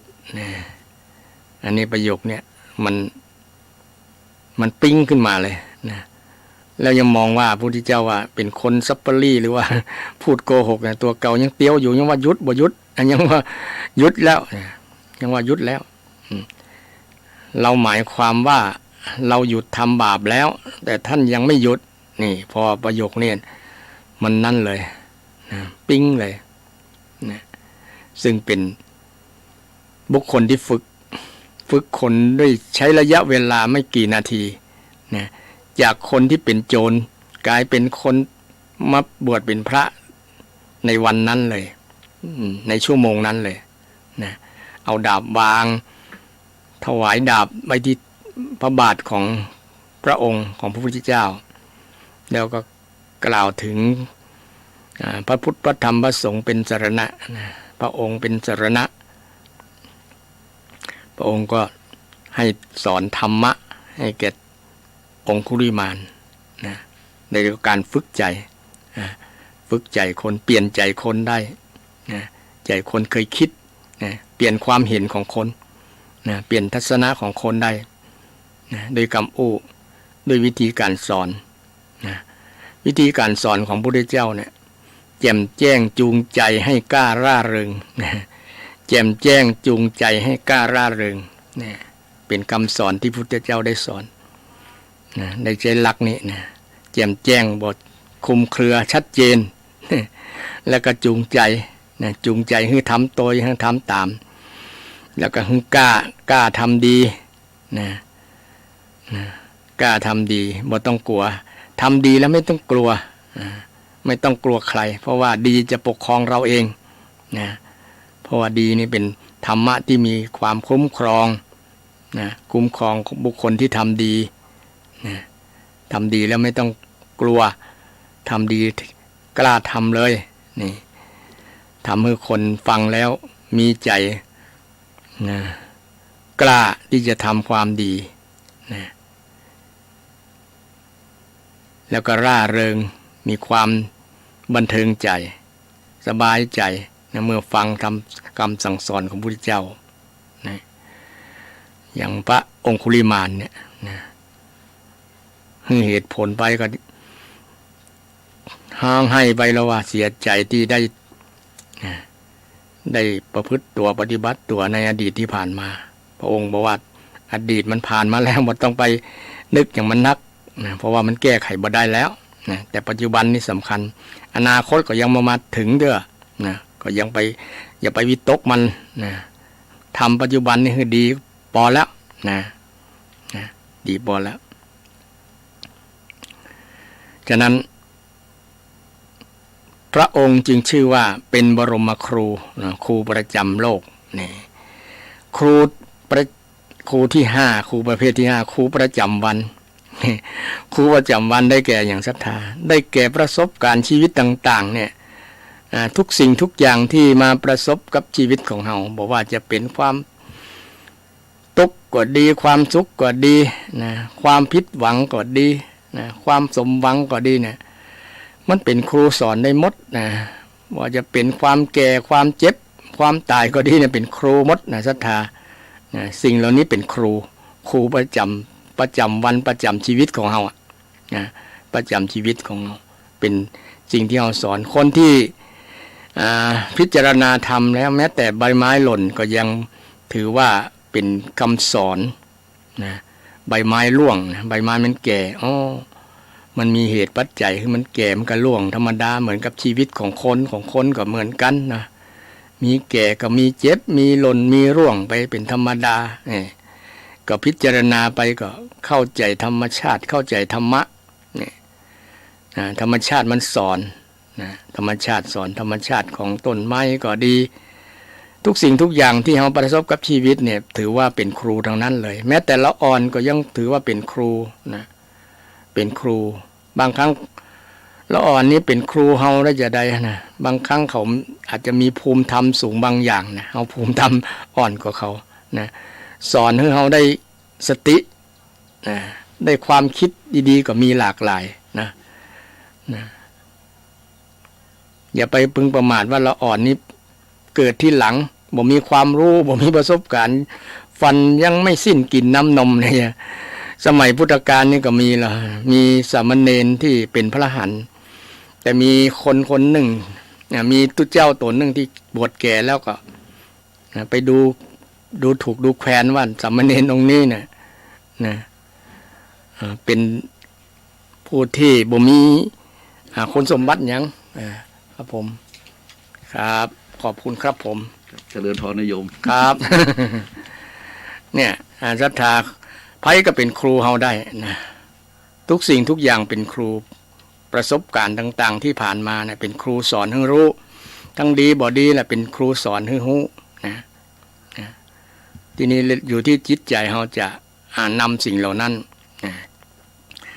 มาพิจารณาโยนิโสมนสิกาพิจารณาโดยแยบคายนะแม้แต่ศัตรูก็เป็นครูเฮาได้ศรัทธา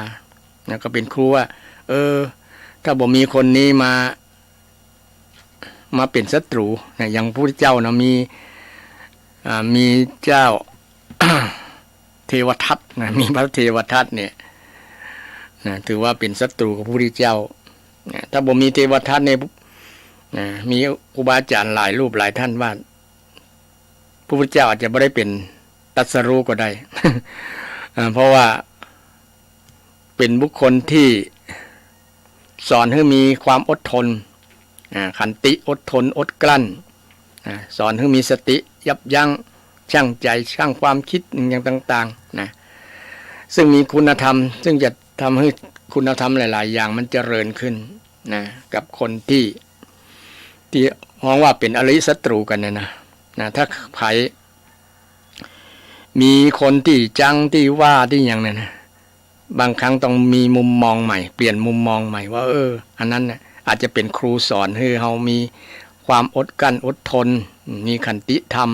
และก็เป็นการฝึกจิตฝึกใจเรามีความอดทนอดกลั้นนะแล้วก็เป็นครูสอนเราเป็นครูสอนเราสอนว่าจะได้สอนว่าเราอย่าเป็นอย่างเขาเนอะนะเราอย่าอู้อย่างเขาเราอย่าทำอย่างเขานะบางคนมันส่วนนักไอ้ศรัทธาบ่ชอบไผบ่ยังไผนี่ก็เดือดร้อนเดือดนะอยากจะให้คนที่เฮาบ่ชอบนั่นนะมันได้รับหายนะได้รับอันนั้นรับอันนี้ได้รับผลที่สิ่งที่เฮาอยากจะให้เป็นนะเป็นได้บ่ทำจะอันเป็นได้บ่ว่าจะอันได้อันนี้นะไปเอาเป็นเอาว่าเป็นอันว่าจิตของเฮาเนี่ยเกิดความเศร้าหมองยิ่งกว่าคนนั้นเลยนะไปเพ่งเล็งเพ่งความผิดคนนั้นคนนี้นะซึ่งมันเป็นผลเสียนักกว่านะแต่ควรจะเปลี่ยนมุมมองว่าโอ้คนนั้นเป็นบุคคลที่น่าสงสารเนาะถูกความโกรธครอบงำจิตใจคนที่ถูกกิเลสครอบงำจิตใจเป็นบุคคลที่น่าสงสารกันหมดศรัทธานะน่าสงสารเพราะเขาอาจจะบ่ฮู้ว่าอันนั้นแหละ เขากำลังตกอยู่ในธาตุของความโกรธธาตุของความโลภธาตุของความหลงนะโดยที่บ่ฮู้ตัวถ้าเขาฮู้ตัวแล้วเขาคงจะบ่ทำจะนะเขาทำไปด้วยความบ่รู้เขาภาษาพระอวิชชาอวิชชาทำไปด้วยความไม่รู้เนี่ยเช่นว่าเขาจะอันว่าเขาจะเนี่ยเขาอย่าไปโคดตอบนะถ้าเขาโคดตอบเนี่ยพระเจ้าว่าเขาเลี้ยวกว่าเขานะ คำสอนนี้ก็มีญาติโยมนะคนที่โกรธเขาแหละถือว่าเลี้ยวแล้วนะแต่ยังจะไปโคดตอบเปิ้นเขาจะเลี้ยวกว่าเขาจะเลี้ยวกว่าเปิ้นคำสอนแบบนี้ก็มีญาติโยมพุทธเจ้ามาพิจารณาแล้วโอ้มันคงจะแต่นะเฮาถ้าดีจริงบ่ต้องไปโต้ตอบเขาแม่นก็ต้องอดทนได้ต้องอดทนได้ต้องมีเมตตาแผ่เมตตาเอาสิ่งที่มันจะเป็นสิ่งที่จะชนะกันได้นะเช่นเขาโคตรมากับแผ่เมตตาไปติ๊กๆนะโคตรแผ่เมตตาไปติ๊กๆมีความรู้สึกที่ดีไปบ่อยๆเนี่ยนะมันถึงการเมตตาไฟนี่ถ้าเอาน้ำมาดับ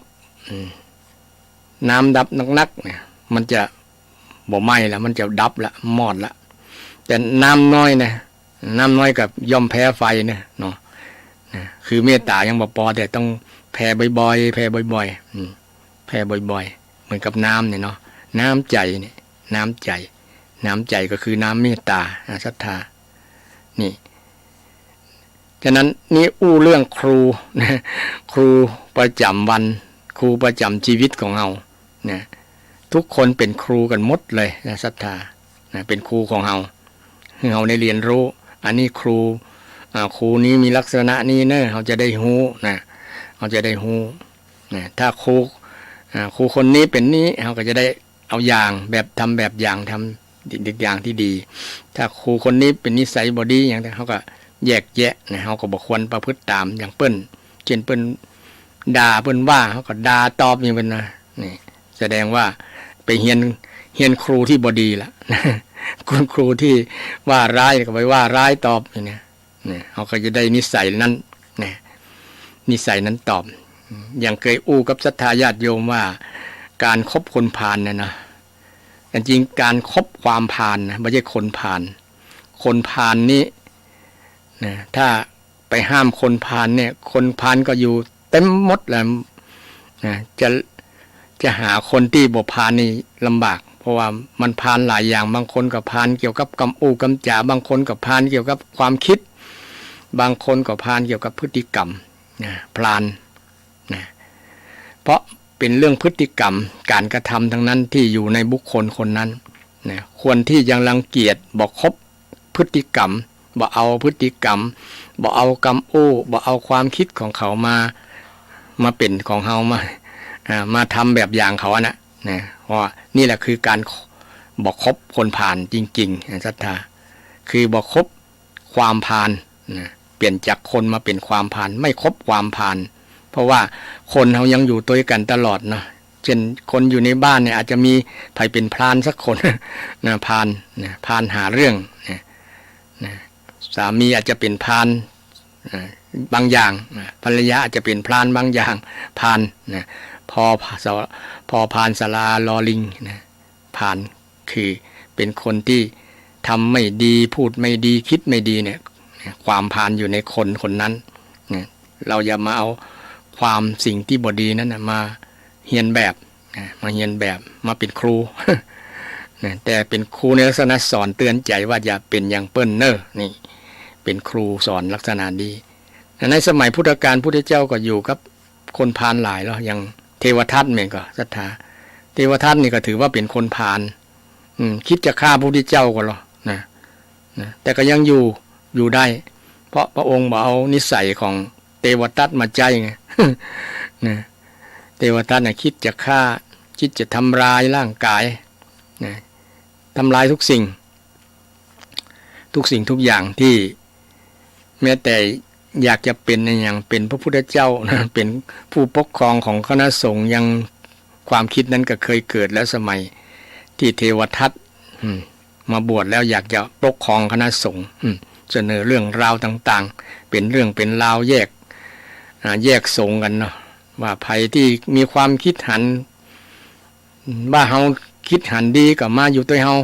ภัยคิดว่าพระพุทธเจ้าคิดบ่ถูกบ่ต้องก็มาอยู่กับเฮาถ้าคิดไปว่าพระเจ้าคิดถูกคิดต้องก็ไปอยู่พระเจ้านี่เป็นเรื่องลักษณะที่ทำสังฆเพศนะแยกสงฆ์ทำให้สงฆ์แตกแยกนะเป็นบาปกรรมใหญ่นะอนันตริยกรรมเลยล่ะนี่แต่พระองค์ก็บ่ได้เอานิสัยนั้นมาปกครองนะเอาความหันของพระเทวทัตมาปกครองนะพระองค์เอาความดีงามความถูกต้องในการปกครองของคณะสงฆ์เอาพระธรรมวินัยเป็นหลักนะเอาเหตุเอาผลในการดำเนินนั้นนี่พระองค์ก็อยู่กับเทวทัตได้นะเขาก็อยู่กับคนพาลได้ แต่บ่เอาความพาลนั้นนะบ่เอานิสัยที่บ่ดีนิสัยชั่วๆร้ายๆต่างๆมาอยู่ในใจเฮาท่านน่ะนี่คือการบ่คบคุณพาลนี่ทุกสิ่งทุกอย่างก็ถือว่าเป็นบทเรียนนี่เป็นบทเรียนที่คนนั้นสอนให้เราได้พิจารณาได้ไตร่ตรองและเป็นครูสอนเป็นสิ่งที่เป็นประโยชน์นั่นแหละนะเพราะว่าคนนั้นจะมีพฤติกรรมดีบ่ดีจะได้ก็แล้ว แต่ถือว่าเป็นครูหมดเลยนะเป็นครูหมดอันนี้เกี่ยวกับครูทั้ง5ประเภทนะที่ได้กล่าวมาศรัทธาญาติโยมพุทธบริษัททั้งหลายนะศรัทธาฟังไปแล้วมีความคิดเห็นจะได้หรือฟังชัดเจนฟังตั้งใดก็เรียนเชิญเจริญพรกลิ้งกลางมาบอกกล่าวหรือมาสนทนาธรรมมาถามธรรมะกับทางรายการก็ยินดีนะทางรายการก็จะตอบสนทนากับท่านผู้ฟังที่กำลังรับฟังรายการอยู่นะ053114332นะ053114332วันนี้เรื่องครูนะครูก็มีคุณสมบัตินะเป็นว่าคุณสมบัตินะความเป็นครูในหลักพุทธศาสนาก็สอนว่าคนที่จะเป็นครูนี้ต้องมีคุณธรรม7ประการด้วยกัน1ปิโยนะก็แปลว่าน่ารักเนาะน่ารักคือบุคลิกยิ้มแย้มแจ่มใสนะเป็นคนที่น่ารักน่าศรัทธานะของลูกศิษย์ลูกหาหันแล้วก็อยากจะเป็นลูกศิษย์นะปิโยเนี่ยเนาะปิโยอันที่2คารุน่าเคารพนะเคารพเช่นวันครูวันที่ศิษย์ไปแสดงความเคารพเช่นคนผู้รักผู้ใหญ่ได้ดิบได้ดีก็มาจากครูบางคนนึกถึงครูคนแรกที่อยู่ในโรงเรียนอยู่ในโรงเรียนที่สอนที่ประทับจิตประทับใจเป็นครูที่น่ารัก ปิโยเป็นที่น่ารักเนาะครุแปลว่าหนักนะหนักแน่นนะหนักแน่นหนักคนที่จะเป็นครูนี่ต้องหนักแน่นหวั่นไหวง่ายก็จะเสียครูได้อย่างข่าวตะวานี่ก็อดีตครูสาวเนี่ยจะได้กับบูนะ ไปปล้นร้านทองบ่ถือว่าปล้นเนาะไปชิงไปวิ่งราว นะคือไปชกทองนะขอพอทองร้านทองนะพอดีคนพนักงานที่ดูแลนะดูแลเป็นพนักงานขายก็ดีด้วยก็ฟังล่นไปยับตัวได้ กำลังจะบึงรถเครื่องไปบตันสกรรม คนที่เป็นแม่ยิงที่ดูแลนั้นก็ใจกล้านะเอาตีนตั้งยัน ยันทั้งคนทั้งรถล้มลงนะก็ปรากฏว่าเป็นอดีตเป็นครูสาวสอบถามแล้วว่าเป็นจะได้ถึงมาทำจะอี้ก็ว่าโอ้มีภาระนักพ่อแม่ก็แก่เท่ามีบ่สบายเป็นโรคเป็นภัยหลายอย่างลูกก็กำลังจะเติบใหญ่มีการใช้จ่ายหลายอย่างบ่ฮู้ว่าจะแก้ปัญหาจะได้ก็เลยตัดสินใจเนี่ยแบบนี้ลงมานี่ก็น่าสังเวชสลดใจเช่นเดียวกันว่าขนาดคนเป็นครูเนี่ยมีความคิดอย่างนี้แล้วคนที่บ่เป็นครู จะคิดจะใดเนี่ยมันบ่งบอกถึงความอย่างความที่คุณธรรมทั้งหลายเนี่ยมันอยู่ไกลจากจิตใจคนห่างไกลจากจิตใจคนโดยเฉพาะความเป็นครูเนี่ยต้องมีคุณธรรมสูงเป็นที่ว่าเปิ้นยกย่องว่าผู้ยกระดับจิตวิญญาณของมนุษย์เนี่ยเนาะนะต้องเป็นแบบอย่างเป็นแม่ปิมที่ดีเนี่ยนี่เป็นขโมยเป็นโจรเองเป็นแม่ยิงต่างหากหรอนะแม่ยิงเป็นปวดใจก็ยังแขวนน้อยเพราะว่าอันอย่างมันจิตใจมันยังบ่ละเอียดเหมือนแม่ยิงนะเนี่ยแม่ยิงนะมาเป็นขโมยเป็นอย่างเนาะเป็นครูมีศรัทธา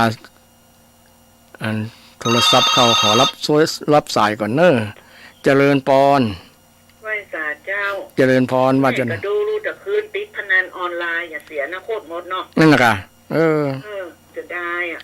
โอ้มันเป็นข้ออ้างมากกว่ามันเป็นข้ออ้างเนาะทำงานจะดีมันก็นั่นนะคะ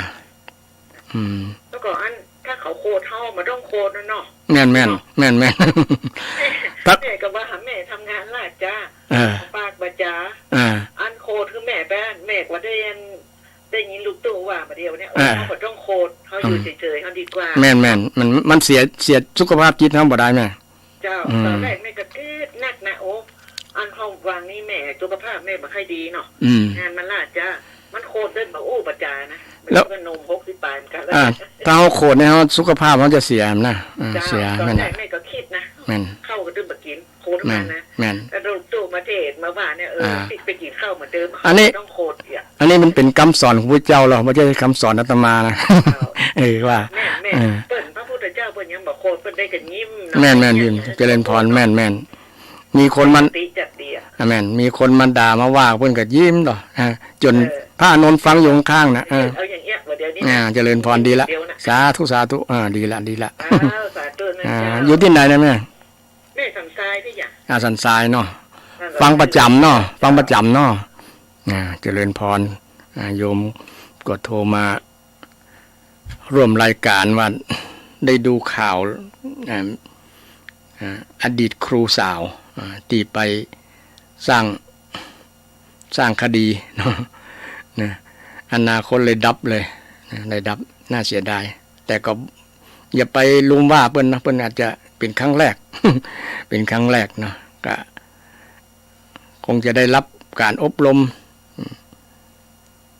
จากธรรมะได้ควรที่จะแนะนำให้เข้าวัดฟังธรรมบ่อยๆนะ ครูทั้งหลายเนี่ยควรอบรมเรื่องคุณธรรมนะบ่อยๆนะอาทิตย์ละครั้งเนี่ยไปปฏิบัติธรรมหรือว่าบอกไปก็ได้อยู่บ้านเนี่ยเจริญเมตตาภาวนาบ่อยๆนะฝึกจิตฝึกใจบ่อยๆให้มันคุณธรรมเข้มข้นสูงขึ้นจึงจะได้เป็นคุณครูที่พึงปรารถนาของทุกคนนะเป็นที่เคารพนะกราบไหว้ของลูกศิษย์ลูกหาเป็นที่นับหน้าถือตาของศรัทธาคนทั้งหลายนะเป็นที่ชื่นชมยินดีของคนทั้งหลายนะที่เราได้รับฉายาว่าแม่ปิมของชาตินะผู้นำชี้ทางชีวิตเนี่ยเนาะเปลวเทียนเนี่ยผู้สร้างโลกเนี่ยก็ถือเป็นคำที่สรรเสริญยกย่องนะฮือฉายาสมญานามของความเป็นครูนี่ก็เป็นบุคคลที่เสียสละนะบางคนนี่น่ายกย่องสรรเสริญลำบากต้องไปอยู่ที่เป็นครูดอยครูอย่างเนาะแต่ก่อนทางธุรกันดารต้องเตียวขึ้นบนดอยพุ่นนะเตียวขึ้นทั้งวันก็เอ็นดูละอ่อนบ่มีความรู้นะอยากจะไปประสิทธิ์ประสาทความรู้ให้กับละอ่อนที่อยู่บนดอยโดยเฉพาะทางภาคเหนือเฮานี่มีดอยนักนะมีน้อยนักบ้านก็อยู่บนดอยบางครั้งก็ความเจริญมันบ่ถึงเนาะไฟฟ้าถนนปลาก็ยังบ่ทันเข้าเตื้อนะก็ต้องอาศัย ความอุตสาหะความหมั่นเพียรของคุณครูความเสียสละของคุณครูเนี่ยบ่ได้นึกถึงค่าจ้างก็บ่มีอย่างค่าพิเศษอย่างนะจำได้เสี่ยงต่างหากนะแต่ว่าด้วยจิตวิญญาณของความเป็นครูเนี่ยอันนี้ต้องชื่นชมยินดีกับคณะครูคุณครูที่อยู่บนดอยที่ลำบากเนาะที่อยู่ลำบากนะโดยบ่นึกถึงความลำบากของตัวเก่านึกถึงอนาคตของลูกศิษย์ลูกหาเนี่ยถือว่าเป็นคนที่มีจิตวิญญาณของความเป็นครูจริงๆนะเป็นต้นแบบนะสอนไม่ใช่สอนเฉพาะวิชาการแต่สอนความเป็นอยู่ให้ลูกศิษย์ลูกหาได้ดูว่าอ๋อครูคนนี้มีความคุณธรรมหลายๆอย่างความอดทนนะความดีงามต่างๆความขยันนะความเป็นต้นแบบนะเป็นต้นแบบหลายอย่างความเป็นอยู่ที่เป็นแบบอย่างที่ดีกับลูกศิษย์ลูกหาเนี่ยในส่วนนี้ต้องชื่นชมยินดีอย่างนักๆหลายๆกับคุณครูนะคุณครูทุกคนนะวันครูที่ผ่านมา16นะต้องเจริญพร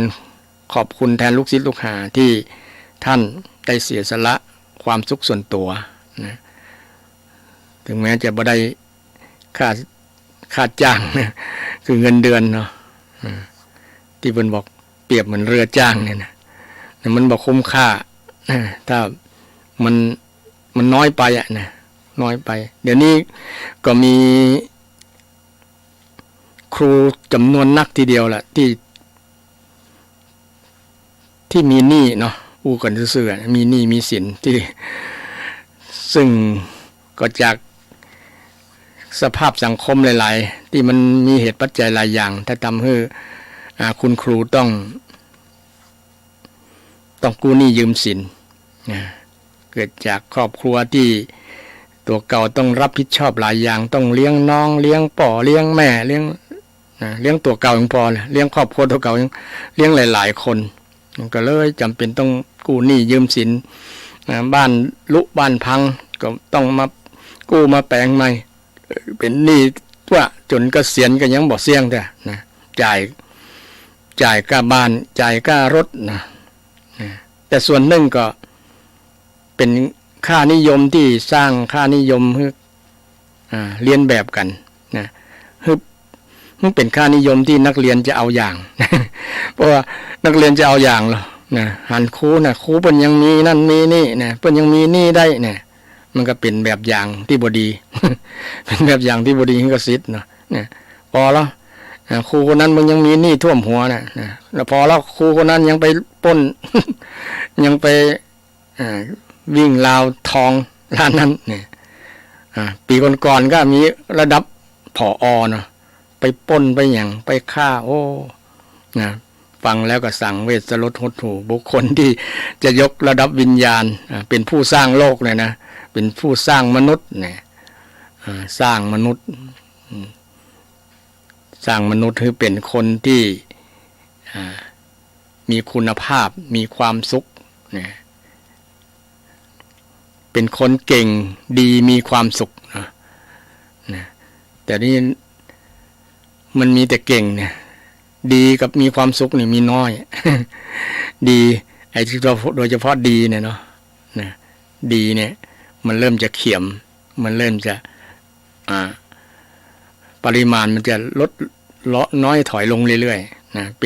ป็นสิ่งที่น่าห่วงอยู่นะโดยเฉพาะบุคคลที่เป็นคนต้นแบบก็คือครูเนาะครูที่บอกว่าครูประจำบ้านก็ตามโดยเฉพาะพ่อแม่เนี่ยเป็นครูที่เป็นต้นแบบของลูกหลานเป็นครูสอนที่ได้รับเงินเดือนเบาเงินเดือนเงินชั่วโมงนะเบาค่าหน่วยกิจเนี่ยสอนถึงวันละสอนไปสอนมาบางครั้งเขาก็รำคาญก็มีเนาะเพราะเราอ่อนนี่มันสมาธิสั้นบ่มีการตั้งใจต่อได้นะตั้งใจในโดยเฉพาะเรื่องการฟังนะโดยเฉพาะยิ่งปัจจุบันเนี่ยมันยุคให้อย่างยุคโซเชียลเนี่ยมีมือถือคนนั้นเนี่ยคุณครูยิ่งจะต้องใช้ความสามารถนะใช้ความสามารถมีความรู้ความสามารถต้องตันละอ่อนเดี๋ยวนี้ละอ่อนไปกว่าครูนะเก่งโดยเฉพาะเรื่องโซเชียลโทรศัพท์มือถือมันเนี่ยเขาโหเก่งกว่าคุณครูบางคนนะบอกว่าอย่างอาตมาเนี่ยนะเป็นคนบางครั้งบัดตันกับลูกวัดนะเพราะว่าลูกวัดเขาเก่งเรื่องหมู่นี้เนาะแต่ความรู้เรื่องหมู่นี้มันบ่สามารถทำให้พ้นทุกข์นะมันมีแต่ทุกข์ขึ้นเรื่อยๆมีแต่ปัญหาแต่ก็มีบางอย่างที่มันจะเป็นประโยชน์ว่าสื่อต่างๆที่มันอยู่ในหั่นนะถ้าหูจักนำมาใช้แต่ว่าส่วนนักคนจะเอาสื่อที่มันเป็นผลลบต่อตัวเก่านะที่มองว่ามันเป็นประโยชน์นะมันจะเลยเป็นปัญหาครับตัวเก่าและครอบครัวของเขานะทำให้เกิดปัญหานะก็เป็นสิ่งที่คุณครูทั้งหลายนะคุณครูทั้งหลายหมายถึงว่าคุณครูประจำบ้านคุณครูประจำโรงเรียนคุณครูประจำวัดนะคุณครูประจำโลกคุณครูประจำประสบการณ์นี่ประสบการณ์ชีวิตเป็นคุณครูทั้งหลายถือว่าทุกอย่างเป็นครูนั่นแหละสรุปแล้วนะแต่ครูที่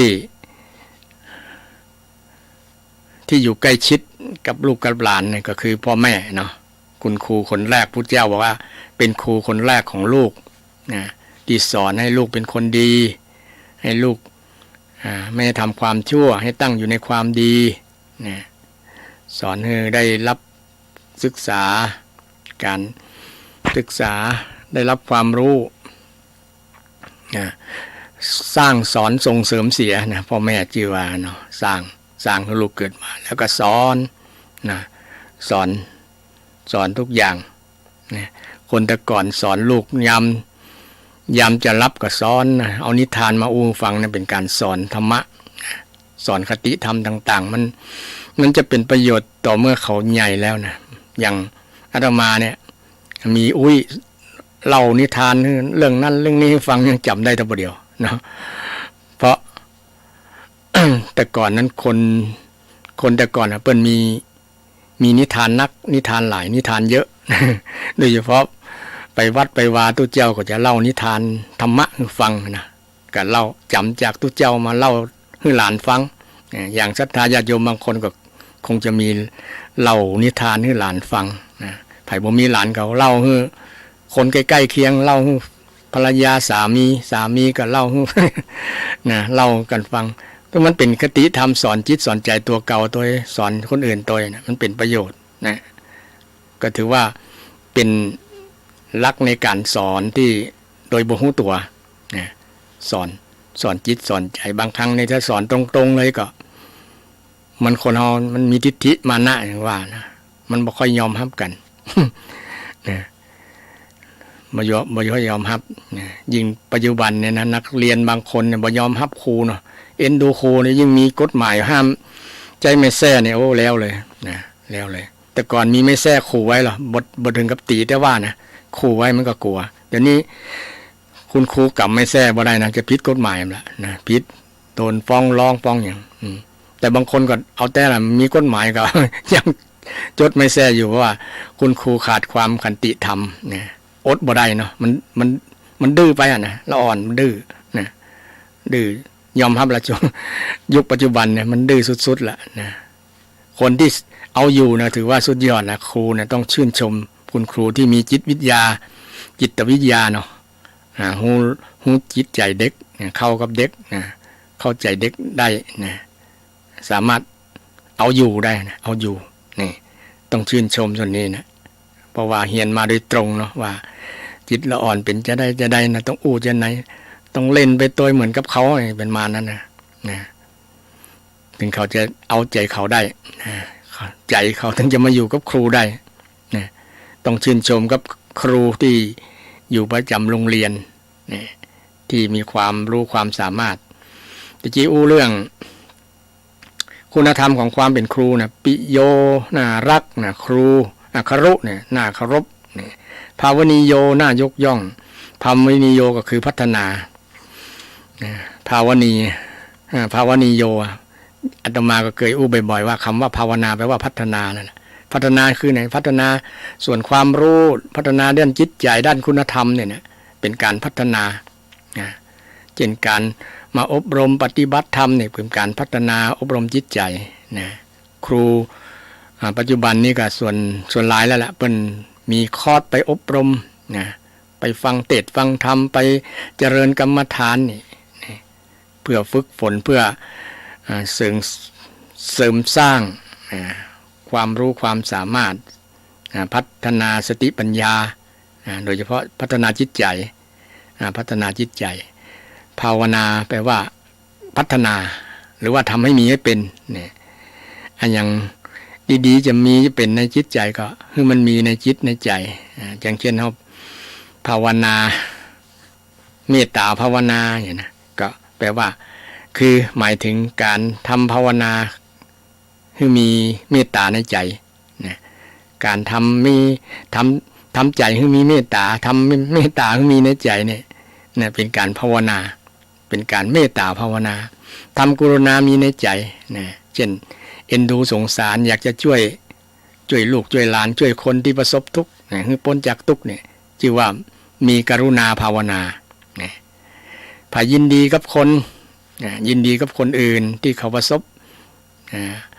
โจกถูกหวยรวยเบอร์อย่างตะวานี้อาจจะถูกหวยรวยเบอร์กันก็ยินดีกับเพิ่นก็ถือว่ามีคุณธรรมที่ห้องว่ามุทิตาภาวนาคือมีใจยินดีใจยินดีอยู่ในใจเฮานะความยินดีอยู่ในใจยินดีกับเปิ้นบ่อิจฉาเปิ้นเนี่ยเป็นคุณธรรมดีนะศรัทธานะเพราะว่าสังคมส่วนหนึ่งมันมีอิจฉากันไงอิจฉาเปิ้นได้ดีเปิ้นได้ดีกว่านะดีกว่าประเสริฐกว่าสูงกว่าเนาะถ้าเป็นตำแหน่งได้สูงเลื่อนขั้นกว่า ประเสริฐกว่าเลิศกว่าหมดนี่นะถ้ากว่าเฮาบ่ได้ก็นะอิจฉาเปิ้นละนะขอยเปิ้นนะเมื่ออิจฉาไปบ่อยๆก็เกิดความจังแล้วนะมันจังไปนะทำให้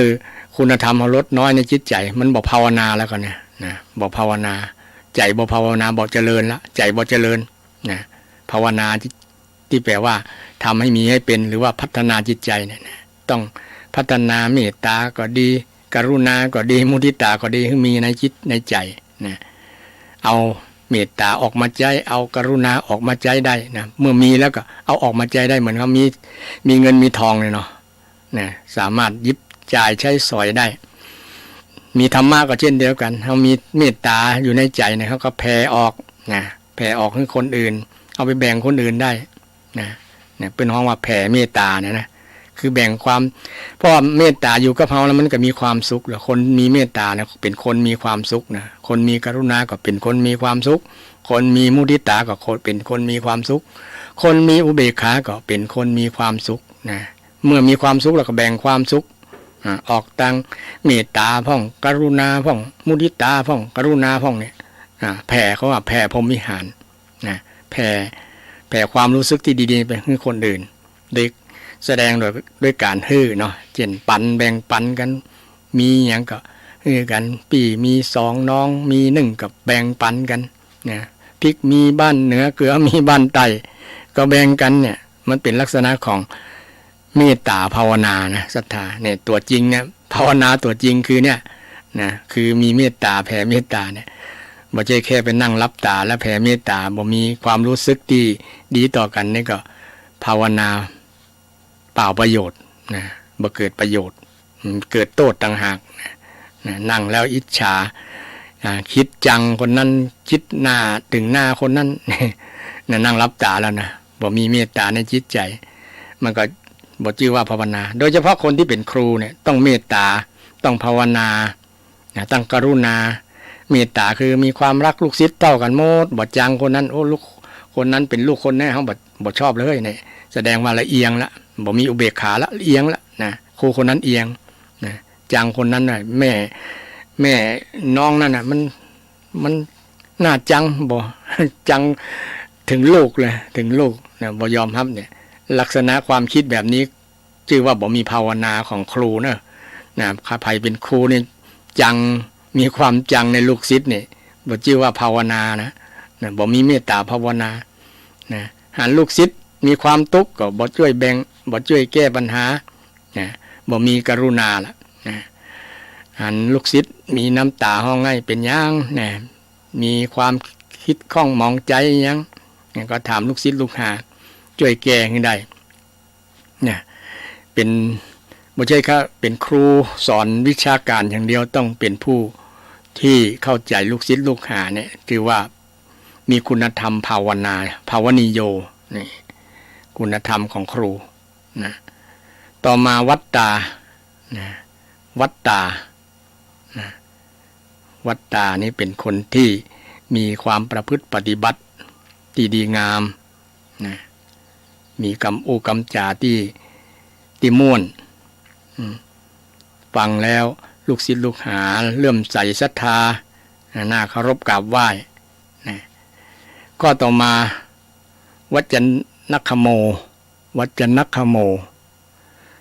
ซึ่งแปลว่าหูจะข่มกรรมของคนนะวัจนคโมนะข่มจิตข่มใจบางครั้งนี่ถูกลูกศิษย์ลูกหาด่าประณามเยาะเย้ยถากถางดูถูกดูแคลนซึ่งก็มีหลากหลายเพราะว่านานาจิตตังลูกหล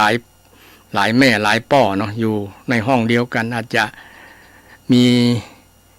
ความคิดที่บ่ดีมีกรรมที่บ่เหมาะสมกับลูกศิษย์เขาก็ก้อยอดทนเอาข่มเอาเนาะก้อยฝึกเขาอาจจะเข้าใจเขาผิดก็ได้ลูกก็มีหลายคนหรอกติทนต่อกรรมต่อกรรมกรรมจ่าของนักเรียนไม่ได้ใจแ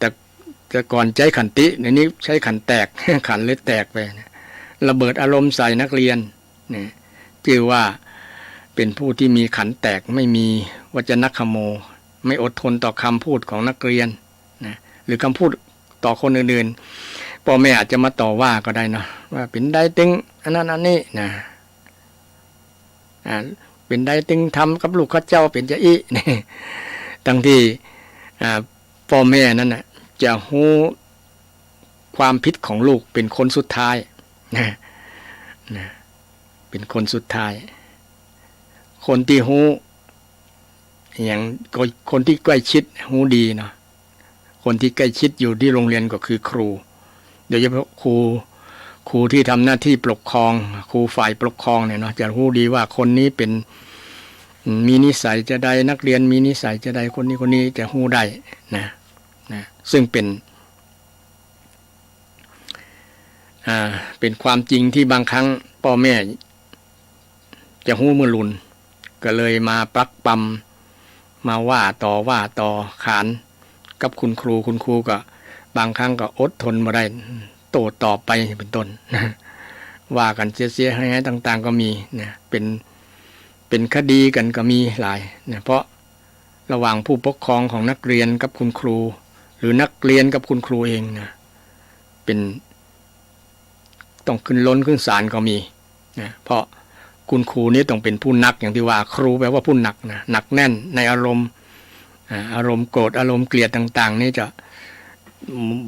บ่ปล่อยให้มันแตกนะต้องรู้จักข่มนะขโมแปลว่าข่มนะขโมข่มคำพูดของคนนะข่มอย่างพระพุทธเจ้าก็ไม่ต้องข่มแต่ว่าเพราะพระเจ้าปล่อยวางแล้วหรอเป็นอุเบกขาแล้วปล่อยวางนะปล่อยวางอย่างที่นางมาคันธิยานะจ้างคนเป็น10นะมาด่าเสียให้หายนะเพราะนางโขดตีพุทธเจ้าไปดูถูกดูแคลนว่าบ่งาม บ่งามพุทธเจ้าว่าบ่งามกับโคตรนะมีแต่ของน่าจะอย่างประมาณนั้นตั้งที่คนในบ้านนั้นว่าอย่างเงี้ยนางเนี่ยงามมาฟังคำโอ้เจ้าและโคตร ก็เลยเจ็บช้ำน้ำใจตั้งแต่นั้นมาเจอหน้าเมื่อใดจะทำจะคืน จะชำระแค้นเลยจะชำระแค้น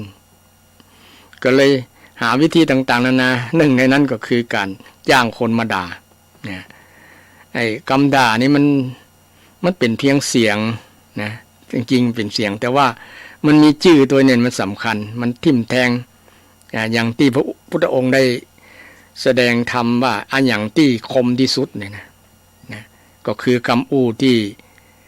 เบียดเบียนคำอู้ที่เป็นอกุศลเบียดเบียนคนอื่นนะว่ากล่าวคนอื่นที่ในทางที่บดีเนี่ยเป็นคำคม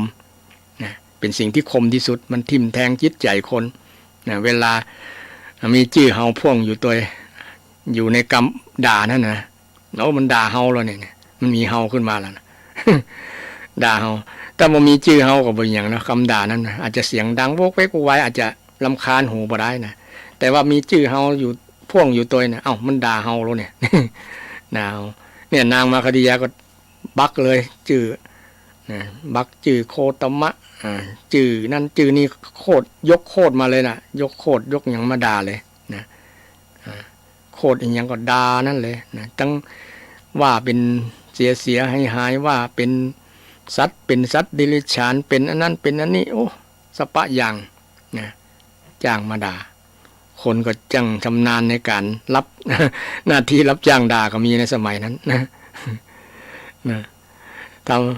คิดว่าจะสำเร็จกับพระเจ้านั่ง นั่งยิ้มบ่ได้แต่คนที่อดทนทนบ่ได้ก็คือ พระอานนท์ยังบ่บรรลุธรรมหรอกยังบ่เป็นพระอรหันต์เด้อนะก็ยังมีความรู้สึกเจ็บช้ำแทนพระพุทธเจ้าพระองค์น่ะทนฟังได้จะใดเนี่ยนะมันด่าพระองค์นะไปอยู่ที่อื่นเถอะเนี่ยพระพุทธเจ้าว่าถ้าเอา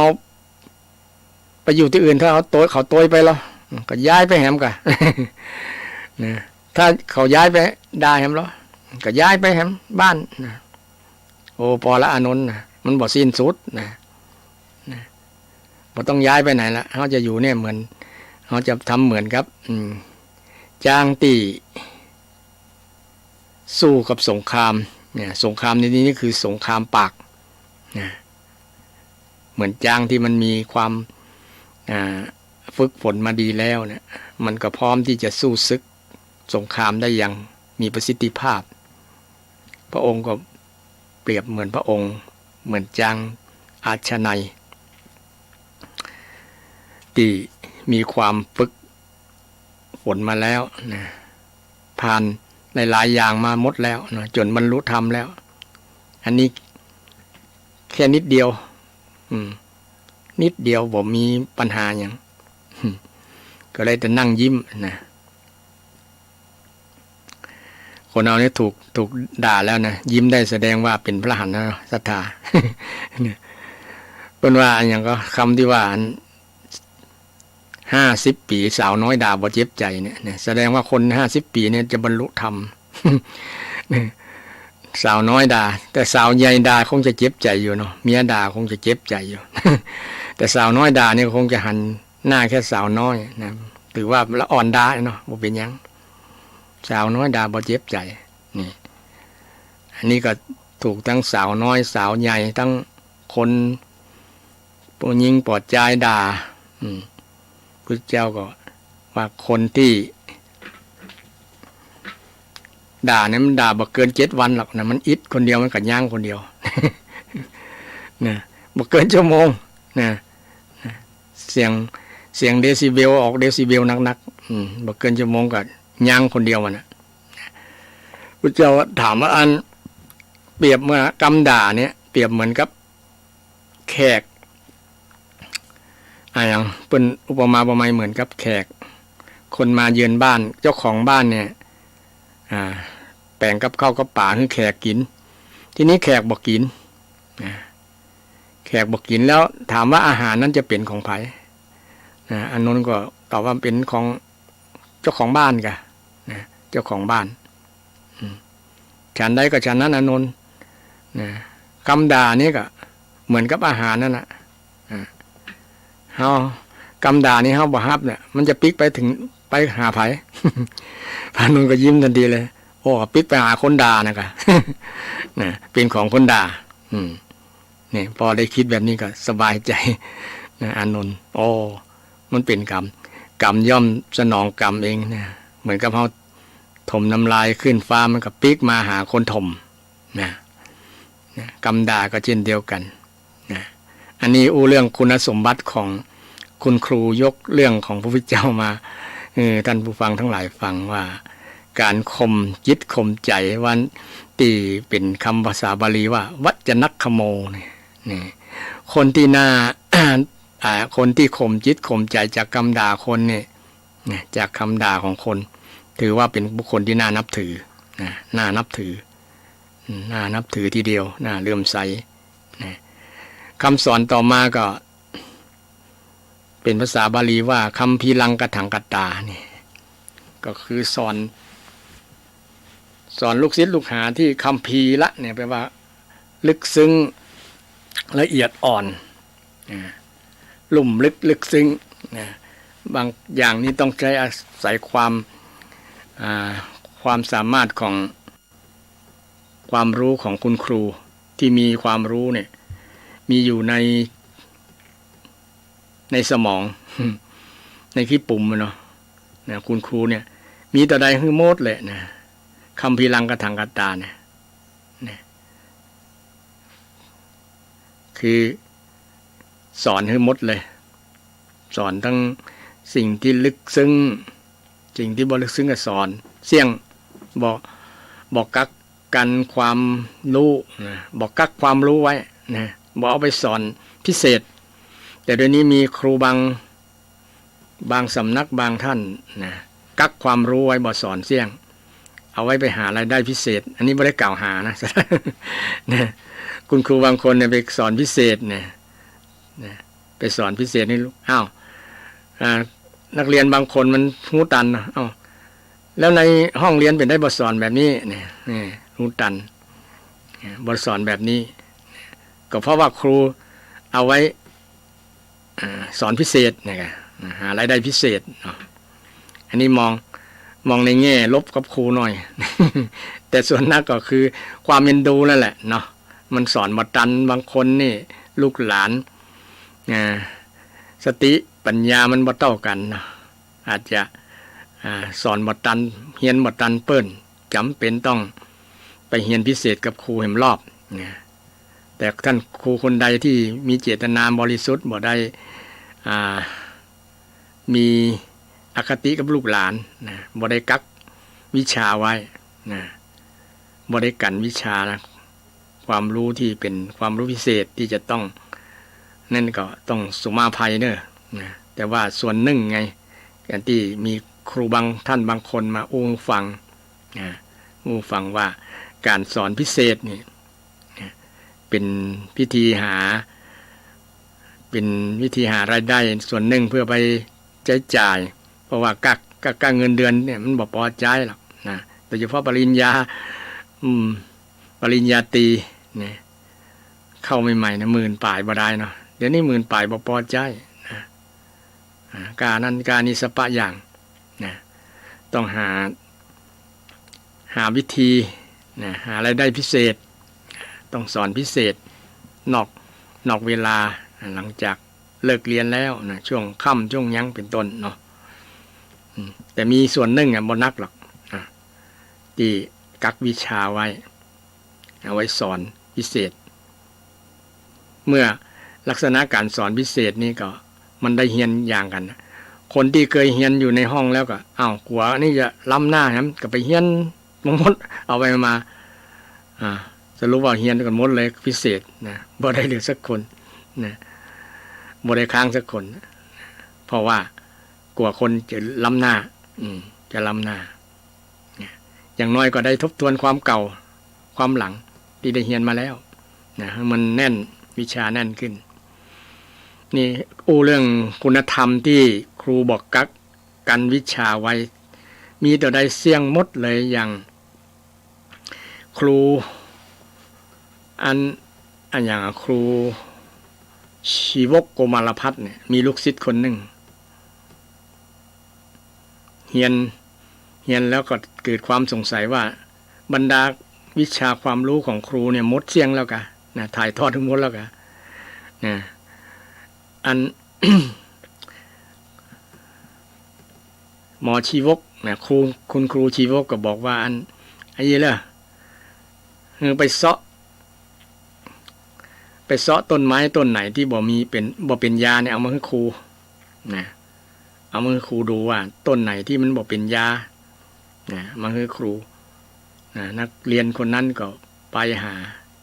ศิษย์คนนั้นก็ไปเสาะหาว่าต้นไม้ต้นใดนะพืชอันไหนนะอันไหนพ้องที่มันบ่เป็นยาเลยนะก็ใช้เวลาหลายวันสรุปแล้วทุกอย่างเป็นยาหมดเลยนะเมื่อปิกกลับมาหาครูหมอชีวกนะคุณครูชีวกก็ถามว่าเป็นได้พ้องนะก็เรียนคุณครูตามที่ตัวเก่าได้ซึกค้นคว้ามาคุณครูครับนะ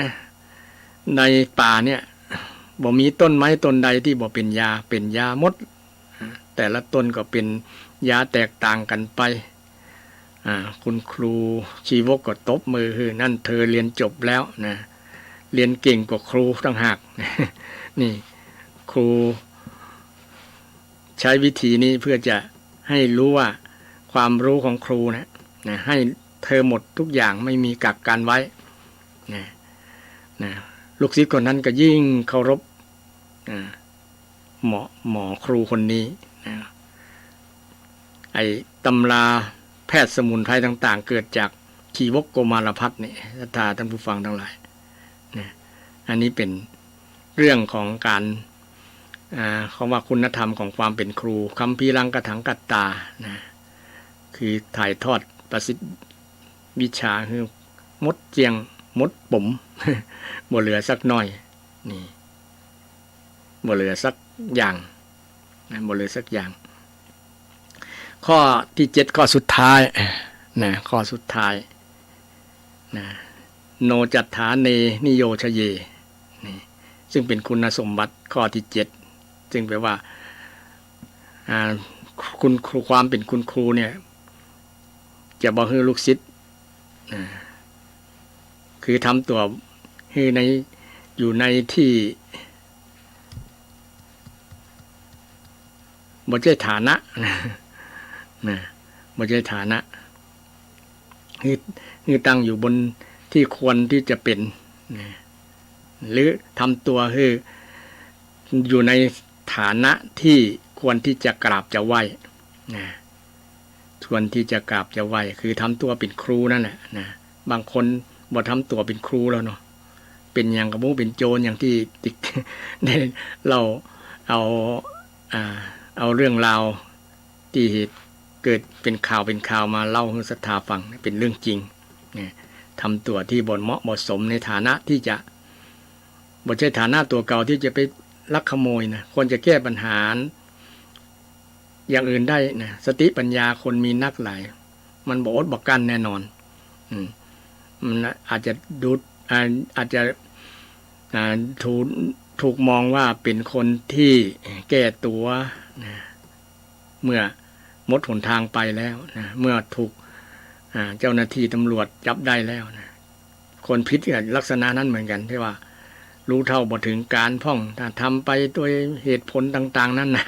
ที่จะเอามาอ้างเพื่อปิดบังความชั่วของตัวเก่านะปิดบังความละอายของตัวเก่าอย่างประมาณนั้นนะเนี่ยถ้าตั้งอยู่ในฐานะที่บอกควรที่จะเป็นโนจัตฐานีเนี่ยฐานะไม่ใช่ฐานะเนี่ยนะก็บอกเปิงที่จะห้องว่าเป็นครูบอกเปิงที่จะห้องเป็นครูที่จะเป็นครูนั้นจะต้องอยู่ในฐานะที่ควรกราบไหว้ที่มีความน่ารักน่าเคารพน่าเลื่อมใสน่านับถือนี่ทำตัวดีๆนี่สมความเป็นครูนะสมความเป็นครูนะเช่นถึงตุเจ้าเช่นเดียวกันถ้าตุเจ้าทำหน้าที่บอกใช่ตุเจ้าก็บอกควรบอกเปิ้งในฐานะศรัทธาก็บอกเคารพกราบไหว้เนาะก็มีข่าวเป็นประจำเช่นเดียวกันนี่บอกได้พาดพิงไปดีกว่าแต่เป็นลักษณะยกตัวอย่างเนาะยกตัวอย่างนะถ้าจะ ทำตัวคือลูกศิษย์เคารพกราบไหว้ก็ทั้งทำตามที่ตัวเก่าทำในสิ่งที่ทำได้นะพูดอย่างไงทำอย่างนั้นนะทำให้เป็นแบบอย่างที่ดีถึงจะชื่อว่าบุคคลที่ห้องว่าครูคุณครูนะคุณครูในวันนี้ก็ได้เรื่องกับวันครูความหมายของครูมีปีประเภทและก็ค่อยอธิบายเกี่ยวกับคุณสมบัตินะความเป็นครูต่างๆให้กับท่านผู้ฟังทั้งหลายฟังก็เวลาก็หมดเวลาวันนี้ก่อนขอนำรายการจากศรัทธาท่านผู้ฟังไปก่อนวันหน้าพุธหน้าปะกันใหม่วันนี้ขอทุกท่านมีความสุขกายสบายใจเจริญด้วยอายุวันนะสุขภระปฏิภาณคุณสารสมบัติงอกงามไพบูลย์ในพระพุทธศาสนาทุกท่านทุกคนเทินเจริญพร